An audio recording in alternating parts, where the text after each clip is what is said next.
Let's rise up for prayers. Ẹ jẹ́ ká dìde dúró fún àdúrà. Our Heavenly Father, Bàbá wa tí ń bẹ ní ọ̀run.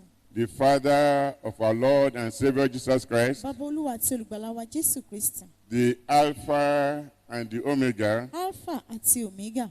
the beginning and the end, Ìbẹ̀rẹ̀ àti òpin. we worship you. Ajúbà yín. We honor you. Abọ́lá fún yín. We extol your holy A name gbé orúkọ mímọ́ yín ga. for who you are, Fún ẹni tí ẹ jẹ́. for your care, Fún ìbójútó. for your favor, Fún ojú rere for yín. your mercy, Fún àánú yín. and for your loving kindness. Àti ìṣe ìfẹ́ yín. We thank you for everything A dúpẹ́ fún ohun gbogbo. that you have been doing for us, Eléyìí tẹ́ ti ń ṣe and fún you wa. have been doing in our Bẹ́ẹ̀ ń lives. ṣe inú ayé We wa. bless your holy name in A fi Jesus' ìbùkún fún name. orúkọ mọ́ yín lórúkọ Jésù. Today Lónìí, is Youth Sunday, ó jẹ́ ọjọ́ Olúwa àwọn ọ̀dọ́. and I pray, O Lord, A sì gbàdúrà Olúwa that the blessings that you have prepared pé àwọn ìbùkún tẹ́ ẹ ti pèsè sílẹ̀ for all our youths, fún gbogbo àwọn ọ̀dọ́ wa wherever they are, níbikíbi tí wọ́n bá wà. they will receive these blessings in Jesus' name. Àmín, wọ́n á rí ìbùkún ìgbà lórúkọ Jésù. Thank you for doing it for Ẹ us. ṣe nítorí pé ẹ ti ṣe fún wa. In Jesus' name, we are prayed. Orúkọ Jésù la gbàdúrà. Amen. Àmín. Please be seated. Ẹ jọ̀wọ́ ẹ já jókòó. We thank the Lord A dúpẹ́ lọ́wọ́ Olúwa for another opportunity fún àǹfààní mìíràn to appear in His presence. láti farahàn ní iwájú wọn. Thank God for the youths A dúpẹ́ lọ́wọ́ Ọlọ́run fún àwọn of the ọ̀dọ́ New Life Christian tí Church ìjọ ìgbẹ́yàn ti ti in ṣe all our branches, gbogbo ẹ̀ka ìjọ wa in all our locations, ní gbogbo ibi tí ìjọ wa and for wà how the Lord has been helping them. àti níbi Ọlọ́run ti ń ràn wọ́n lọ́wọ́. And I pray Mo gbàdúrà that the Lord will continue to help our youth pé Olúwa tẹ̀síwájú àti máa in the ràn name wọ́n of lọ́wọ́ Jesus Christ. lórúkọ Jésù Kristi. Today, Sunday, Lónìí ọjọ́ Olúwa marks the conclusion of the Youth Week of the New Life Christian Church. òun ló fi àmì sí àṣekágbá ọ̀sìn àwọn ọ̀dọ́. We thank the Lord A dúpẹ́ lọ́wọ́ Olúwa over the youths of the New Life Christian lórí Church àwọn ọ̀dọ́ ìjọ ìgbẹ́yàn ti ti ṣe for yìí His protection, fún ààbò wọn for His mercy, fún àánú wọn for His care, fún ìbójútó wọn for His goodness, fún oore wọn for His provision, fún ìpèsè wọn for His help, fún ìrànwọ́ wọn for His kindness, fún ìṣeǹfẹ́ wọn and many more things àti ọ̀pọ̀lọpọ̀ ń bẹ that the Lord has been doing tí Olúwa ti ń ṣe in the lives of our youths. nínú ayé àwọn ọ̀dọ́ wa. We are thankful.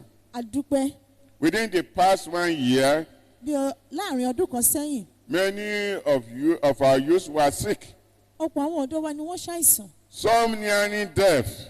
ọ̀pọ̀ gan tiẹ̀ súnmọ́ etí ikú. We cried to the Lord over them, A ké sí Olúwa lórí and they wọn were healed. wọ́n sì gba We thank ìmúláradá. God so much for it. A dúpẹ́ lọ́wọ́ Ọlọ́run fún eléyìí. Thank you, Lord Jesus. Jésù Olúwa ẹ ṣeun. The Lord was merciful Olúwa ṣàánú over them. lórí wọn. Psalm 118, Orin Dáfídì kejìdínlọ́gọ́fà verse 18. ẹsẹ̀ Psalm kejìdínlógún. 118, Ìwé orin Dáfídì ìkejìdínlọ́gọ́fà verse 18, ẹsẹ̀ was kejìdínlógún. fulfilled in their lives. Ó di mímúṣẹ nínú ayé That wọn. says, Èyí tó sọ pé the Lord has chastened me severely, but He has not given me over to death. èyí tó wí pé Olúwa nà mí gidigidi ṣùgbọ́n kò fi mí fún ikú.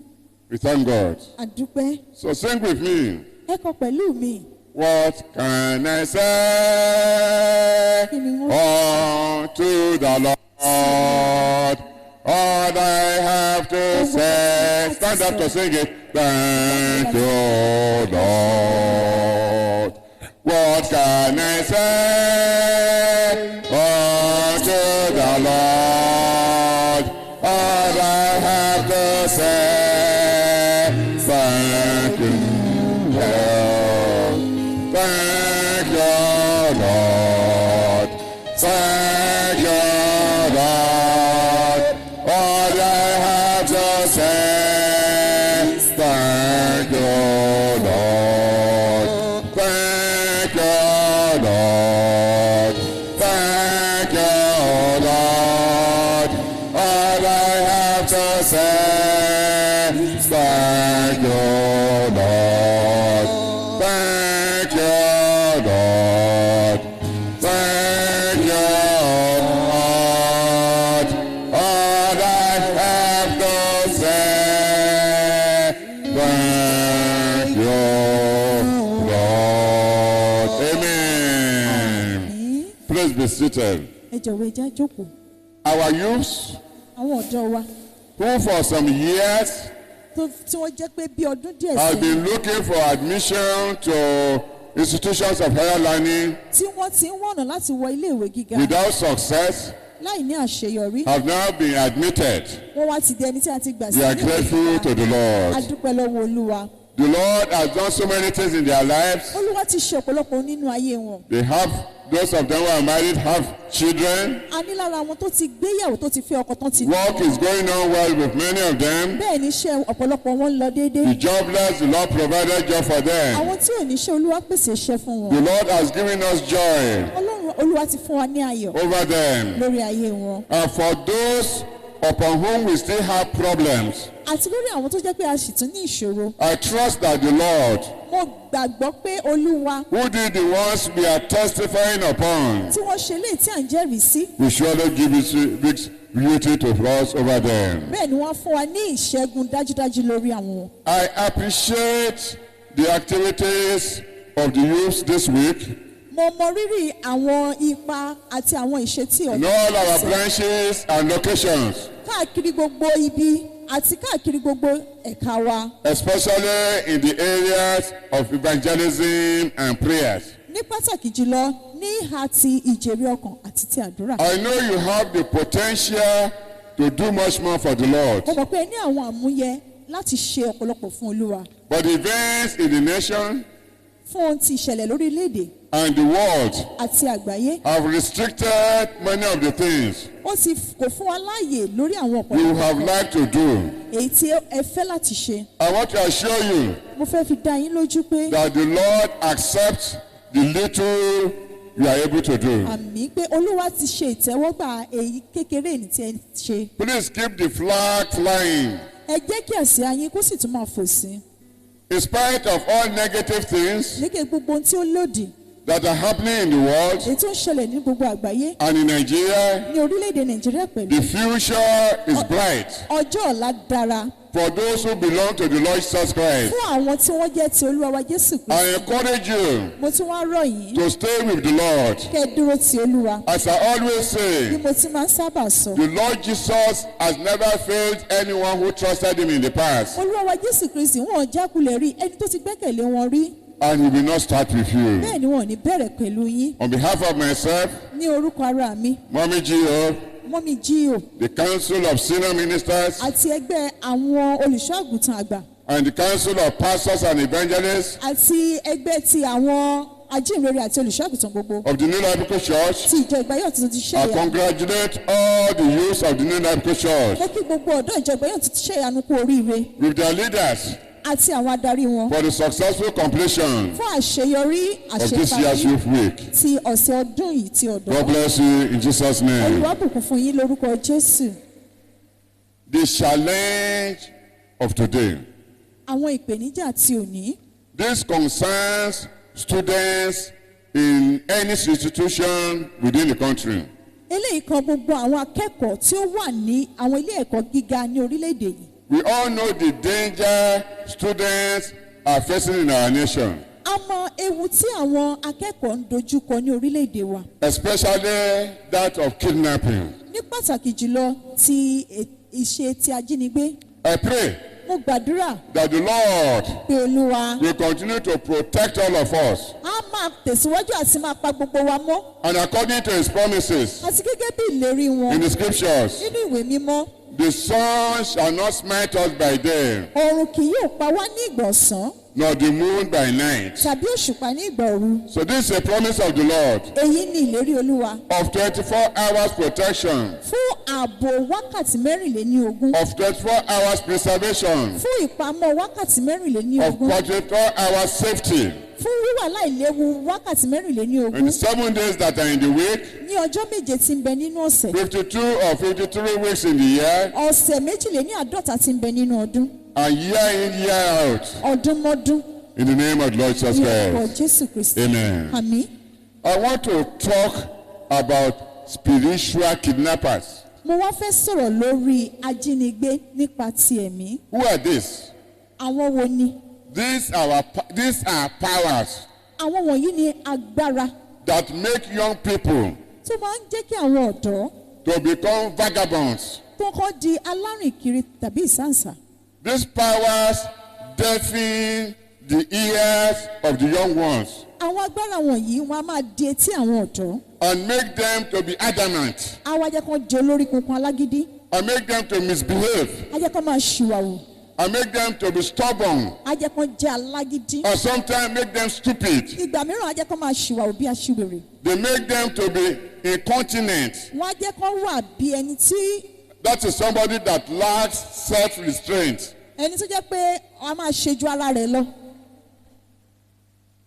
ẹni tí kò lè mú ara dúró. It makes them to be unyielding. ẹni tí kò lè jọ̀wọ́ ara rẹ̀. Makes them to be unwilling to follow instructions. ẹni tí kò tó mọ̀ọ́mọ̀ láti má tẹ̀lé àṣẹ. Parents òbí have worked very hard wọ́n ti ṣiṣẹ́ that these students enter universities and any other institutions pé kí àwọn ọmọ wọ̀nyí kán lè lọ sí ilé ẹ̀kọ́ gíga yunifásítì àti àwọn ilé ìwé mìíràn with the expectation pẹ̀lú ìrètí of bright future for them. fún wọn láti ní ọjọ́ ọ̀la tó dára. How come báwo ló ṣe wá jẹ́ that at the end of the day, pé lẹ́yìn rẹ̀ such students come back empty-handed? irú àwọn ọmọ wọ̀nyí wọ́n tún wá padà wá lọ́wọ́ òfo. These children have entered the world àwọn ọmọ wọ̀nyí ti wá sílé ayé and the world has entered into them bẹ́ẹ̀ ni wọ́n ti wọnú ayé ayé sì ti wọnú and wọn. their lives become useless. ayé wọn wá jẹ́ èyí tí ò wúlò. I pray mo gbàdúrà that the labor of parents pé gbogbo làálàá òbí will not be in vain kò ní jẹ́ lásán over these children. lórí àwọn ọmọ wọ̀nyí. In the name of Jesus Christ. orúkọ Jésù Kristi. Parents need to pray àwọn òbí nílò láti gbàdúrà. fervently over their children. gbàdúrà gidigidi lórí àwọn ọmọ wọn. Pray ẹ gbàdúrà. that Jesus will turn evil destiny to good for them. ẹ Jésù ayé àyànmọ́ búburú padà sí rere fún wọn. Pray ẹ gbàdúrà. that hired killers pé àwọn apani of darkness tí òkùnkùn will not take them. kò ní pa wọ́n. Students themselves should also pray these prayers. àwọn akẹ́kọ̀ọ́ pẹ̀lú wọn ní láti gbàdúrà yìí. God will help us in Jesus' name. Ọlọ́run á ràn wá lọ́wọ́ lórúkọ Jésù. Guidance for the young. ìtọ́ni fún àwọn ọ̀dọ́. The topic of the Thursday Bible study of the Youth Week àkórí ìdánilẹ́kọ̀ọ́ bíbélì ti ọjọ́bọ̀ ti ọ̀sẹ̀ àwọn ọ̀dọ́. was guidance to the young. òun náà ni ìtọ́ni fún àwọn ọ̀dọ́. And the text was Proverbs chapter 3. ibi kíkà sì wà nínú ìwé òwe orí kẹta.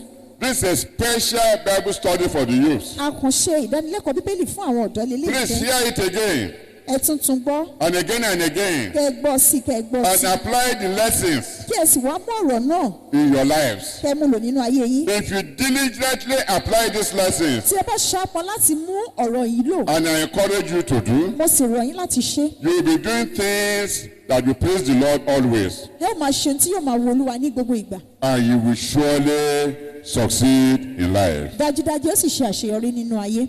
Today's message iṣẹ́ ìránṣẹ́ tí o ní. is on the topic obedience. ó dá lé lórí àkọ́rí tó wí pé ìgbọràn. Obedience. ìgbọràn. Our text is 1 Samuel chapter 15. ibi kíkà wá wà nínú ìwé Sámúẹ́lì kìíní orí kẹẹ̀ẹ́dógún. 1 Samuel chapter 15, Sámúẹ́lì kìíní orí kẹẹ̀ẹ́dógún verses 22 and 23. láti ẹsẹ̀ kejìléníogún títí dé ìkẹtàléníogún. So Samuel said, as the Lord has great delight in both offerings and sacrifices, as in obeying the voice of the Lord, behold, to obey is better than sacrifice, and to heed than the fat of rams. For rebellion is as the sin of witchcraft, and stubbornness is as iniquity and idolatry. Sámúẹ́lì sì wí pé Olúwa ha ní inú dídùn sí ọrẹ sísun àti ẹbọ bíi pé kí a gba ohùn Olúwa gbọ́ kíyèsí ìgbọràn sàn ju ẹbọ lọ ìfetísílẹ̀ sì sàn ju ọ̀rá àgbò lọ nítorí pé ìṣọ̀tẹ̀ dàbí ẹ̀ṣẹ̀ àfọ̀ṣẹ àti agídí gẹ́gẹ́ bí ìwà búburú àti ìbọ̀rìṣà pé nítorí pé ìwọ kọ ọ̀rọ̀ Olúwa òun sì kọ̀ ní ọba. No, I stopped at idolatry. Samuel, the great prophet of God, Sámúẹ́lì wòlíì ńlá Ọlọ́run was sent to Saul, ó ní Ọlọ́run rán sí Sọ́ọ̀lù. the first king of the people of Israel. Ó náà ní ọba àkọ́kọ́ fún àwọn ọmọ Ísírẹ́lì. The Israelites requested for a king, àwọn ọmọ Ísírẹ́lì wọ́n ké fún ọba that they were tired of having God rule over them. pé ó ti sún àwọn kí Ọlọ́run máa darí àwọn. And God granted their desire. Ọlọ́run sì fún wọn ní èròǹgbà wọn. That's what is called the permissive will of God. èyí náà ni tí à ń pè ní ìfẹ́ ti ara ẹni tí Ọlọ́run fàyè gbà. And it's different from the perfect will of God. ó sì yàtọ̀ sí ìfẹ́ pípé ti Ọlọ́run. Eventually, Saul was there. Sọ́ọ̀lù wà níbẹ̀. He had some victories ó ní àwọn ìṣẹ́gun and he made some mistakes. ó sì ṣe àwọn àṣìṣe. So, one of his mistakes led to this statement lára àwọn àṣìṣe rẹ̀ ló yọrí sí ọ̀rọ̀ that yìí. Samuel said to him, èyí tí Samuel sọ fún un. as the Lord has great delight in burnt offerings and sacrifices, Olúwa ní inú dídùn nínú ọrẹ sísun àti ẹbọ. as in obeying the voice of the Lord, bíi pé kí a gba ohùn Olúwa gbọ́. behold, kíyèsí. to obey is better than sacrifice, ìgbọràn sàn ju ẹbọ lọ. and to heed than the fat of rams. ìfetísílẹ̀ sì sàn ju ọ̀rá àgbò lọ. The topic of this message is obedience. àkórí iṣẹ́ ìránṣẹ́ náà ni ìgbọràn. You please listen to me. ọ̀dọ́ ìjọ ẹ tẹ́tí sí mi. Obedience is very, very important. ìgbọràn ṣe pàtàkì. I'm going to go into it more deeply for you. mo á tún lọ jinlẹ̀ nínú rẹ̀ sí fún yín. For rebellion is as the sin of witchcraft. nítorí pé ìṣọ̀tẹ̀ dàbí ẹ̀ṣẹ̀ àfọ̀ṣẹ. And many of the youths, oftentimes they are rebellious. àti pé ọ̀pọ̀lọpọ̀ àwọn ọ̀dọ́ nípò ọ̀pọ̀lọpọ̀ ìgbà ni wọ́n jẹ́ aṣọ̀tẹ̀. In the Sunday school classes, they can become rebellious. nínú ilé ẹ̀kọ́ ọjọ́ ìsinmi wọ́n lè jẹ́ aṣọ̀tẹ̀. In the various groups that they are in the church, they can become rebellious. ní onírúurú ibi tí wọ́n wà nínú ìjọ wọ́n lè jẹ́ aṣọ̀tẹ̀. Just because they are corrected, they say, well, I did the time is behaving. bóyá nítorí pé wọ́n bá wọn wí wọ́n á máa ṣìwàwò. In the homes, they can be rebellious. nínú ilé bákan náà wọ́n lè jẹ́ aṣọ̀tẹ̀. In the schools, colleges, universities, they can be rebellious. nílé ìwé ẹ̀kọ́ girama nílé ìwé ẹ̀kọ́ gíga gbogbo wọ́n lè jẹ́ aṣọ̀tẹ̀. Prophet Samuel made it known to us wòlíì Sámúẹ́lì jẹ́ kó di mímọ̀ fún wa. that rebellion is as the sin of witchcraft. wípé ẹ̀ṣẹ̀ ìṣọ̀tẹ̀ ó dàbí ẹ̀ṣẹ̀ àfọ̀ṣẹ. If somebody is using witchcraft, tí ènìyàn kan bá lo àfọ̀ṣẹ. you know what can happen to that person. àmọ́ nǹkan tó lè ṣẹlẹ̀ sírú èèyàn yìí. In the society, if they say this woman is a witch, láwùjọ wọn ní èèyàn yìí àjẹ́ ni. in those days, ní ayé àtijọ́. if they caught that woman that she was a witch, tó bá fi lè mú ẹni tí wọ́n pè ní the people àjẹ́. will stone the woman to death. àwọn èèyàn á lẹ́rú ẹni bẹ́ẹ̀ lókùúta pa. So rebellion is as the sin of witchcraft. ẹ̀ṣẹ̀ ìṣọ̀tẹ̀ ó dàbí ẹ̀ṣẹ̀ àfọ̀ṣẹ. And stubbornness is as iniquity and idolatry. àti agídí gẹ́gẹ́ bí ìwà búburú àti ìbọ̀rìṣà. So if you are a stubborn fún ẹni person, tó bá jẹ́ alágídí. you are as bad as somebody that worships idol. pé irú ẹni bẹ́ẹ̀ ó burú bí ẹni tó ń bọ òrìṣà. You are not different from them. kò sí yàtọ̀ láàrin èèyàn àti May the wọn. Lord have mercy upon us. kí Olúwa kó ṣàánú fún wa. Specifically, ní pàtó we are looking at the obedience of Moses as a youth, à ń wo ìgbọràn Mósè gẹ́gẹ́ bí ọ̀dọ́. the obedience of Joseph as a youth, ìgbọràn Jósẹ́fù gẹ́gẹ́ bí ọ̀dọ́. obedience of Esther as a youth, ìgbọràn Ẹ́sítérì gẹ́gẹ́ bí ọ̀dọ́. obedience of David as a youth, ìgbọràn Dáfídì gẹ́gẹ́ bí ọ̀dọ́. obedience of Mary the Virgin as a youth, ìgbọràn Màríà òun jẹ́ gẹ́gẹ́ bí ọ̀dọ́. and the obedience of our Lord Jesus Christ as a youth. àti ìgbọràn Olúwa wa Jésù Kristi gẹ́gẹ́ bí ọ̀dọ́. So we are starting à ń bẹ̀rẹ̀ with Moses. pẹ̀lú Mósè. The birth of Moses ìbí Mósè was brought to a great family, wọ́n bí was born to sínú a great family. ẹbí ńlá ni wọ́n bí sí. He was a Levite, ó sì jẹ́ ọmọ Léfì. and he had a very good lineage. ó sì ní àwọn ìran tí ó dára. And you know, he was born at a very difficult time àkókò tí ó le ni wọ́n sì bí. when King Pharaoh made the law that they should be killing all male Jews, nígbà tí ọba Fáráò Israelites that were born. tí ó ṣòfin pé kán máa pa gbogbo ọkùnrin Júù tí wọ́n bá bí. That was the time that Moses was born. àkókò yìí gan ni wọ́n bí Mósè.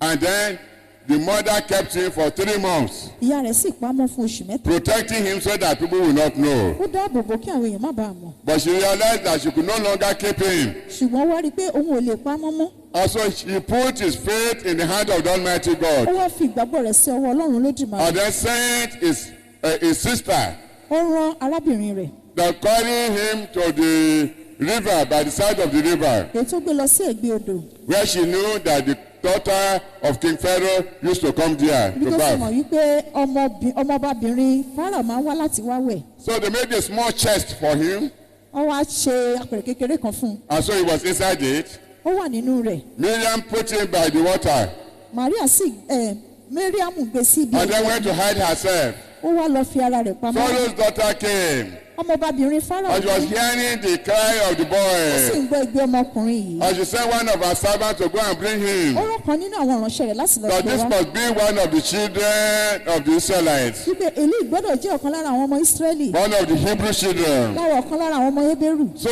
Miriam ran out.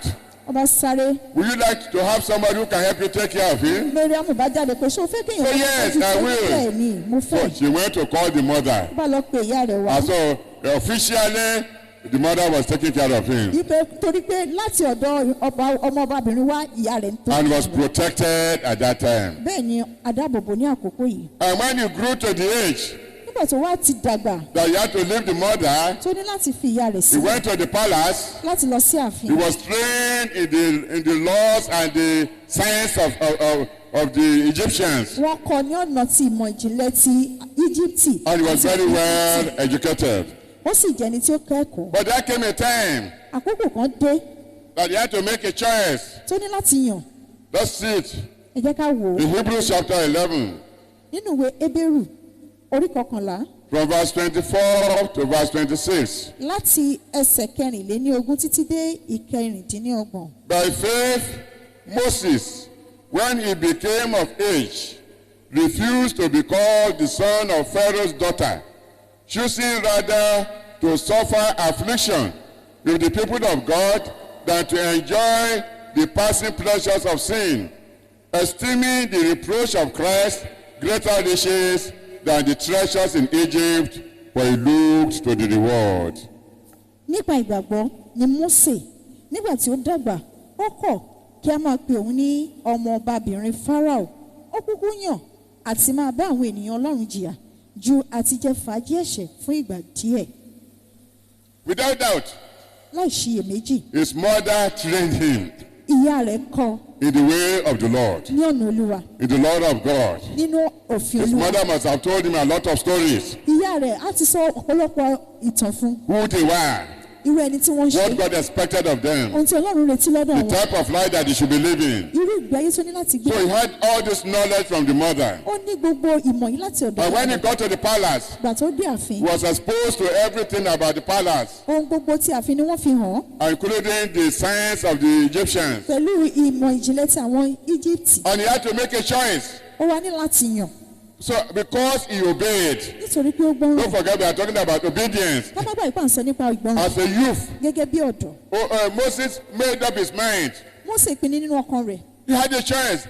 pé òun ní láti He yàn could have remained, and maybe he will become the next, maybe he will become a pharaoh sometime in his lifetime. bóyá kò bá tiẹ̀ ti wá di Fáráò lẹ́yìn ìgbà kan nínú ayé But he rẹ̀. chose to say no. ó ní rárá What I learned from my parents, ohun tí mo ti kọ́ látọ̀dọ̀ àwọn òbí yìí I'm a Hebrew, ní ará Hébérù ni mo jẹ́ I'm an Israeli, mo sì jẹ́ ọmọ and Ísírẹ́lì so I'm not going to join these people. nítorí náà wọn ò ní darapọ̀ máwọn èèyàn These wọ̀nyí. people are infidels. àwọn èèyàn wọ̀nyí aláìlera ni wọ́n. They don't know my God, wọn ò mọ Ọlọ́run mi but I know the God of Israel. bẹ́ẹ̀ mi mọ Ọlọ́run Ísírẹ́lì. And he took that decision. ó sì mú ìpinnu yìí. And you know what led to it? ǹjẹ́ àmọ́ nǹkan tó He yọrí suffered sí. for it. He had to run, he had to flee for his own ó life. wá ní láti sá fún ẹ̀mí rẹ̀. The point I'm talking about here kókó tí mò ń sọ ní is that Moses, as a youth, ó ní pé Mósè gẹ́gẹ́ bí he ọ̀dọ́ obeyed the guidance and the instructions of his parents. ó gbọ́ràn sí ìtọ́ni àti àṣẹ àwọn òbí rẹ̀. And when there was time for him to make a choice, nígbà tó tó àkókò fún láti yàn he made the right choice ó mú yan ilé tí ó tọ́ to suffer affliction láti jìyà for the people of fún Israel àwọn ọmọ Ísírẹ́lì for a ní while, ìgbà díẹ̀. because he was conscious of the reward that will follow. wípé ó ń kíyèsára àwọn ẹ̀rí ètí yóò tẹ̀lé And we all know the story. gbogbo ala sì mọ̀ We bless the Lord for a that. fi ìbùkún fún Olúwa fún eléyìí. Joseph, Jósẹ́fù as a youth. gẹ́gẹ́ bí ọ̀dọ́. I'm talking to the youths. Mo bá And I'm ọ̀dọ́ just sọ̀rọ̀. taking the youth aspect of the lives of these people. Mo sì ń sọ nípa ipa ti ọ̀dọ́ àwọn èèyàn wọ̀nyí. The birth of Joseph Ìbí Jósẹ́fù, was born in a great family. wọ́n bí sínú ìdílé ńlá. Jacob was his father, Jákọ́bù ni bàbá rẹ̀. and his mother was Rachel. Rákẹ́lì sì ni ìyá rẹ̀ jì. And I'm not going to go too deep into his background, but he was born and he was loved by his father. N ò ní lọ jìnnà, àbí bàbá rẹ̀ sì fẹ́ràn rẹ̀. He loved him above all the other people. Ó fẹ́ràn rẹ̀ ju àwọn yòókù lọ. And so father took care of him more than the others. Bàbá rẹ̀ bójú tójú ti àwọn yòókù lọ. And his brothers hated him. Àwọn arákùnrin rẹ̀ kórìíra rẹ̀. And because of this hatred, Nítorí ìkórìíra yìí, they planned to kill him. wọ́n pinnu láti pa. But God did not allow them to kill him. Ọlọ́run ò fààyè gbà wọ́n láti And they pa. changed their minds Wọ́n yí ọkàn wọn padà. and they sold him. Wọ́n tà á. Before that time, Bí ó tó di ìgbà he náà, had two great dreams. ó lálàá ńlá méjì. Joseph was a dreamer. Alálàá ni Jósẹ́fù ṣe. In both dreams, Nínú àlá it méjèèjì, was clear that he was going to be a great person. ó fi hàn gbangba pé yóò jẹ́ ènìyàn ńlá. It was clear that he was going to be greater than his brothers. Ó fi hàn pé yóò ga ju àwọn arákùnrin rẹ̀ It was lọ. clear that he was going to be greater than his father and his Ó mother. fi hàn pé yóò ga ju ìyá àti bàbá rẹ̀ lọ. And because of that, Torí eléyìí, his brothers hated him. àwọn arákùnrin rẹ̀ kórìíra And rẹ̀. they said, well, they will see if that they will hinder that one from happening. Wọ́n wá wò pé àwọn àwò àwọn aṣèdíwọ́ tí eléyìí ò fi ní ṣẹlẹ̀. Even the wrath of man Pẹ̀lú ìbínú ènìyàn, shall praise God. àyàn Ọlọ́run He rẹ̀. was 17 years old when he had his dream. Ọmọ ọdún mẹ́tàdínlógún ni nígbà tó lálàá. And it was within that period Ní àkókò náà that his brother sold ni him. àwọn arákùnrin rẹ̀ tà. If you look at Genesis 37, Tá a bá wo ìwé Genesis orí kẹtàdínlógójì. Genesis 37, Genesis orí verse kẹtàdínlógójì. 2. Ẹsẹ̀ kejì. Joseph, being 17 years old, was feeding the flock with his brothers, and the lad was with the sons of Bilhah and the sons of Zilpah, his father's wives, and Joseph brought a bad report of them to his father. Àwọn arákùnrin rẹ̀ lọ láti Genesis 37, verse 2. wọ̀nyí ni Genesis 37, verse 2. is another thing there sir. Wọ̀nyí ni ìran Jákọ́bù. Nígbà tí Joseph di ẹni ọdún mẹ́tàdínlógún, ó ń sọ Which Bible are you reading? This is Genesis 37, verse 2. This is the history of Jacob, Joseph being 17 years old. Yes, go on. Nígbà tí Joseph di ẹni ọdún mẹ́tàdínlógún, ó ń sọ agbo ẹran pẹ̀lú àwọn arákùnrin rẹ̀. Ọmọdé náà sì wà pẹ̀lú àwọn ọmọ Bílíà àti pẹ̀lú àwọn ọmọ Sípà, àwọn aya bàbá rẹ̀. Joseph sì mú ìyìn búburú wọn wá rò fún bàbá wọn. So if you read the whole story there, you will saw how he had his dream and eventually how he was sold by his brother. The point I'm bringing out that happened when he was 17 years old. Gbogbo tí mo mú jáde ńbẹ̀ ni pé gbogbo ilé ìṣẹ̀lẹ̀ nígbà tí ó wà ní ọmọ ọdún mẹ́tàdínlógún. Small boy Ọmọkùnrin kékeré. was a teenager at that time. Ó jẹ́ ọ̀dọ́ ní ìgbà yìí. Okay. And then they sold him. Wọ́n tà á And then in his master's house, ní ilé ọ̀gá rẹ̀. God favored him there. Ọlọ́run fojú rere wò ó. And he was a handsome young man. Ó jẹ́ ọ̀dọ́mọkùnrin tó rẹwà. And his master's wife wanted him to have carnal knowledge of her. Bẹ́ẹ̀ sì ni ìyàwó ọ̀gá rẹ̀ ó fẹ́ láti jẹ́ kó bóun sùn. That was a terrible temptation for the young man. Eléyìí náà ni ìdánwò tó burú fún We are ọ̀dọ́kùnrin. talking about obedience. À ń sọ nípa ìgbọràn. That was a good opportunity for him. Àǹfààní ńlá ni fún un. His parents were not there. Àwọn òbí rẹ̀ ò sí ńbẹ̀. Nobody even knew where he was.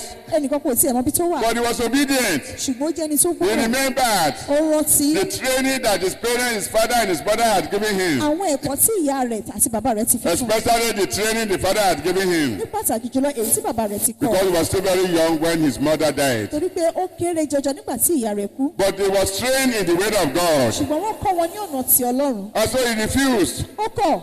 And I like his statement there. Mo sì fẹ́ràn ọ̀rọ̀ rẹ̀ ní Genesis 39. ìwé Genesis orí kọkàndínlógójì. Genesis 39 verse 9. Orí kọkàndínlógójì ẹsẹ̀ kẹsàn-án. There is no greater in this house than I, nor has he kept back anything from me but you, because you are his wife. How then can I do this great wickedness and sin against God? kò sì sí ẹni tí ó pọ̀ jù mí lọ nínú ilé yìí bẹ́ẹ̀ ni kò sì pa ohun kan mọ́ kúrò lọ́wọ́ mi bí kò ṣe ìwọ nítorí pé aya rẹ̀ ni ìwọ ṣe ǹjẹ́ èmi ò ti ṣe búburú èmi ò ti hu ìwà búburú ńlá yìí kí èmi sì dẹ́ṣẹ̀ sí Ọlọ́run. Look at that. ẹ jẹ́ ká wo eléyìí. Obedience. ìgbọràn. What he was taught, he kept it in his heart. ohun tí wọ́n kọ́ ó fi pamọ́ ní ọkàn àyà rẹ̀. He was in a foreign land. ó wà ní ilẹ̀ àjèjì. His parents were not there. àwọn òbí rẹ̀ ò sí But mọ́. he remembered the lesson that he was taught. ó rántí àwọn ẹ̀kọ́ tí wọ́n ti kọ́. And he obeyed that one. ó sì gbọ́ràn sí eléyìí. We all know the story very well. gbogbo ọlá mọ ìtàn yìí dáradára. The woman lied against him. obìnrin yìí parọ́ mọ́. And from there they threw him into prison. láti bẹ̀ ni wọ́n ti tì í sí túbú. But even there at the prison, pẹ̀lúpẹ̀lú níbẹ̀ nílé túbú. God was with Joseph in the prison. Ọlọ́run bẹ pẹ̀lú Jósẹ́fù nílé túbú. He was favored by the warders. bẹ́ẹ̀ ni ojú rere àwọn tó ń ṣọ́ túbú orí. And he was elevated in the prison. ó sì tún di ẹni tí a gbéga nínú túbú. And in the process, nínú eléyìí he had the opportunity ó ní àǹfààní of interpreting dreams in the prison. láti máa ṣe ìtumọ̀ àlá nínú And túbú. everything that he said came to pass. ohun gbogbo tó sì sọ ó wá sí ìmúṣẹ. And eventually, lẹ́yìn ọ̀rẹ̀yìn the person he asked to remember him didn't remember him. ẹni tó ní kó rántí òun kò rántí rẹ̀. Because it was not the right time to remember torí him. pé kò tí ì tó àkókò fún láti. God knew what great thing he was going to do. Ọlọ́run mọ ohun láti àwọn yóò ṣe. I hope you are learning some lessons mo there. lérò pé à ń kọ́ ẹ̀kọ́ láti ní ilé Don't wa. lose heart. Many things may not happen the way you want them. pé ọ̀pọ̀lọpọ̀ nǹkan lè má ṣẹlẹ̀ bí èèyàn ti fẹ́. God's ways are not our ways. ọ̀nà Ọlọ́run kì í ṣe ọ̀nà tiwa. Neither his thoughts are our thoughts. èrò Ọlọ́run kì í sì ṣe èrò tiwa. As heaven is higher than the earth, bí ọ̀run ti ga ju ilẹ̀ lọ. so are God's ways higher than our ways. bẹ́ẹ̀ náà ni ọ̀nà Ọlọ́run ga ju tiwa lọ. And his thoughts higher than our thoughts. èrò rẹ̀ sì ju èrò tiwa lọ. God knows what he's going to do. Ọlọ́run mọ ohun tí wọn yóò ṣe. And so, in that situation, nínú ipò yìí he was forgotten. wọ́n ti gbàgbé rẹ̀. But God waited at the appointed time. ṣùgbọ́n Ọlọ́run dúró de àkókò tí a When ti the dá. king had his own dream, nígbà tí ọba wá lálàá and tí there was kò nobody sì sí ẹnìkan to kan interpret it. láti túmọ̀ rẹ̀. Then that man ọkùnrin náà who forgot Joseph tí ó gbàgbé Joseph remembered him. rántí rẹ̀. I pray for ó you. gbàdúrà fún yín. Whoever ought to help you, ẹni tó yẹ kó ràn yín who has lọ́wọ́ forgotten you, tó sì gbàgbé yín. don't be discouraged. ẹ má jọ̀gbọ̀nù. At the appropriate time, ní àkókò tí a ti tó at yẹ God, at time that's chosen by the Almighty God, tí Ọlọ́run Olódùmarè ti yàn you will be remembered. á ò rántí yín. And that remembrance will be better than the previous one you thought you missed. ìrántí yìí yóò sì wá dára ju eléyìí tí ẹ lérò pé ti pàdánù But the lọ. man remembered. ọkùnrin náà rántí. Today I remember my sin. èyí ni mo rántí ẹ̀ṣẹ̀ mi o. And he told the king, ó sọ fún ọba. there's somebody in the prison yard. èèyàn kan fẹ́ kí ọba ti kú hallelujah. Somebody will favor you. ẹnìkan yóò fojú rere wò If yín. the world has thrown you to any prison yard, tí ayé bá tiẹ̀ ti sọ yín sínú túbú it may kìtìbú. not be a physical prison ẹ yard, má jẹ́ túbú tí a fi ojú rí. but there are so many prison yards that people are thrown into. ọ̀pọ̀lọpọ̀ túbú láyé ti sọ ní sí. If you are not where you ought to be, pé tẹ́ ẹ bá sí níbi tí ó yẹ kí ẹ if you wà. are not eating what you ought to eat, tí ẹ bá jẹun tó yẹ kí ẹ jẹ. if you are not living in the house that you ought to live, tí ẹ bá gbé ilé tó yẹ kí ẹ wà. if you are not you ought to be living using the car that you ought to tí use, ẹ bá lọ ọkọ̀ ayọ́kẹ́lẹ́ tó yẹ kí ẹ máa lò. if you are not enjoying what you ought to tí enjoy, ẹ bá jẹ́ ìgbádùn tó yẹ kí ẹ jẹ that the gbádùn. Lord has planned and purpose concerning ohun you. tí Ọlọ́run ti ṣètò tó ti pinnu fún It's ayé a yín. form of prison yard. bí ilé túbú It's a ni o. form of prison bí yard. ilé túbú ni. People may not remember you, àwọn ènìyàn lè márùn tì yín. but at the appropriate wọ́n time, ní àkókò tí ó yẹ. God will raise up for us Olúwa dìde fún wa. destiny helpers àwọn aláyànmọ́ ìrànwọ́ that láti will ẹ̀kọ́ wa. remember you. ètí yóò rántí You will wa. be remembered in Jesus' a ó sì name. rántí wa lórúkọ You will be remembered for good in Jesus' name. You will be remembered for good in Jesus' name. You will be remembered for good in Jesus' name. You will be remembered for good in Jesus' name.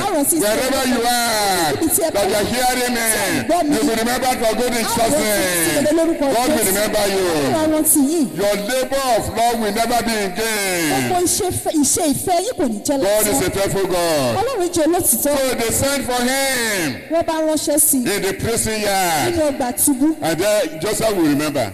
Joseph bá rántí. I thought I had been forgotten. mo lérò pé a ti gbàgbé I mi. thought that effort had been in mo vain. rò pé gbogbo akitiyan It's ẹsẹ̀ never in vain. kò wá lásán. God is keeping it up for you. Ọlọ́run pa gbogbo ẹ̀ mọ́. I want to say to you, mo fẹ́ sọ fún wa pé all your good works for the Lord, gbogbo iṣẹ́ rẹ̀ yín fún all Olúwa. your labor of love, gbogbo iṣẹ́ ìfẹ́ As a yín fún Olúwa. youth, gẹ́gẹ́ bí you are ọ̀dọ́. giving your best to the ẹ Lord. fi ètò dára yín fún But Olúwa. what you are experiencing is not in conformity with what you are doing. ṣùgbọ́n nǹkan tí ẹ̀ ní ìrírí kò wà ní ìbámu pẹ̀lú ohun tí ẹ̀ ń ṣe. Don't be discouraged. ẹ má jọ̀gbọ̀nú. You will be remembered for good. Olúwa rántí yín fún Your rere. labor of love will never be in àwọn vain. iṣẹ́ ìfẹ́ yín kò ní God jẹ́ will lásán. remember you. Olúwa rántí yín. He will open the book of remembrance wọ́n ṣe concerning you. àtìkọ́ yìí. He will favor you. fojú rere fún yín. And we do it in a grand style. wọ́n sì ṣe é ní ọ̀nà ìyanu. The one that you could never ilé imagine. tí ẹ̀ tí ẹ̀ lérò. How could Joseph imagine what happened to him? báwo ni Joseph fi ètò ìṣẹ̀lẹ̀ ro tó So ṣẹlẹ̀ sí? from the prison yard, láti ọgbà túbú. he went to the ó lọ palace. sáàfù. Hallelujah.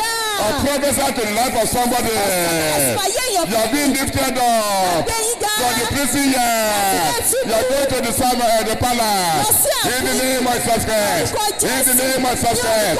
In the name of Jesus Christ. In the name of Jesus Christ. In the name of Jesus Christ. In the name of Jesus Christ. Amen. ní And he got there. ó débẹ̀. And the same dream aláyìí kan náà that got him into trouble ètò mo bọ́ sínú wàhálà with his parents, with his brothers, pẹ̀lú àwọn arákùnrin rẹ̀. that brought him to Egypt. ètò mú dé ilẹ̀ Íjíbítì. The same dream àlá kan náà that he interpreted tó túmọ̀ in the prison yard, nílé túbú and they forgot tí him. wọ́n gbàgbé rẹ̀. It is the same dream aláyìí kan náà that he went to the palace òun náà ló mú dé ọba and he interpreted to the king. tó sì tún wọ́n túmọ̀ And the fún king ọba. said, ọba ní ẹ́ Who else in this my kingdom ta tún ní ẹni náà nínú to ìjọba have mi this type of ó wisdom? lè nírú ọgbọ́n báyìí. Okay, you become my second in àwa command. di igbákejì mi. You become the prime wàá minister. jẹ igbákejì mi Everything báyìí. that is in this land gbogbo tí bẹ ní ilẹ̀ is yìí under your ó control. wà ní ìkáwọ́ rẹ̀. Even me, èmi pẹ̀lú it's only what you ask me to eat that I must eat. tó bá ní jẹ ní jẹ. Every authority is with you. gbogbo àṣẹ ọwọ́ rẹ̀ ni. In fact, Joseph was master over the king himself. Joseph gbọ́n tún wá jẹ́. Hallelujah! Hallelujah! Hallelujah! Another wonderful thing. ohun ìyanu mìíràn. Joseph saw his dreams at the age of 17.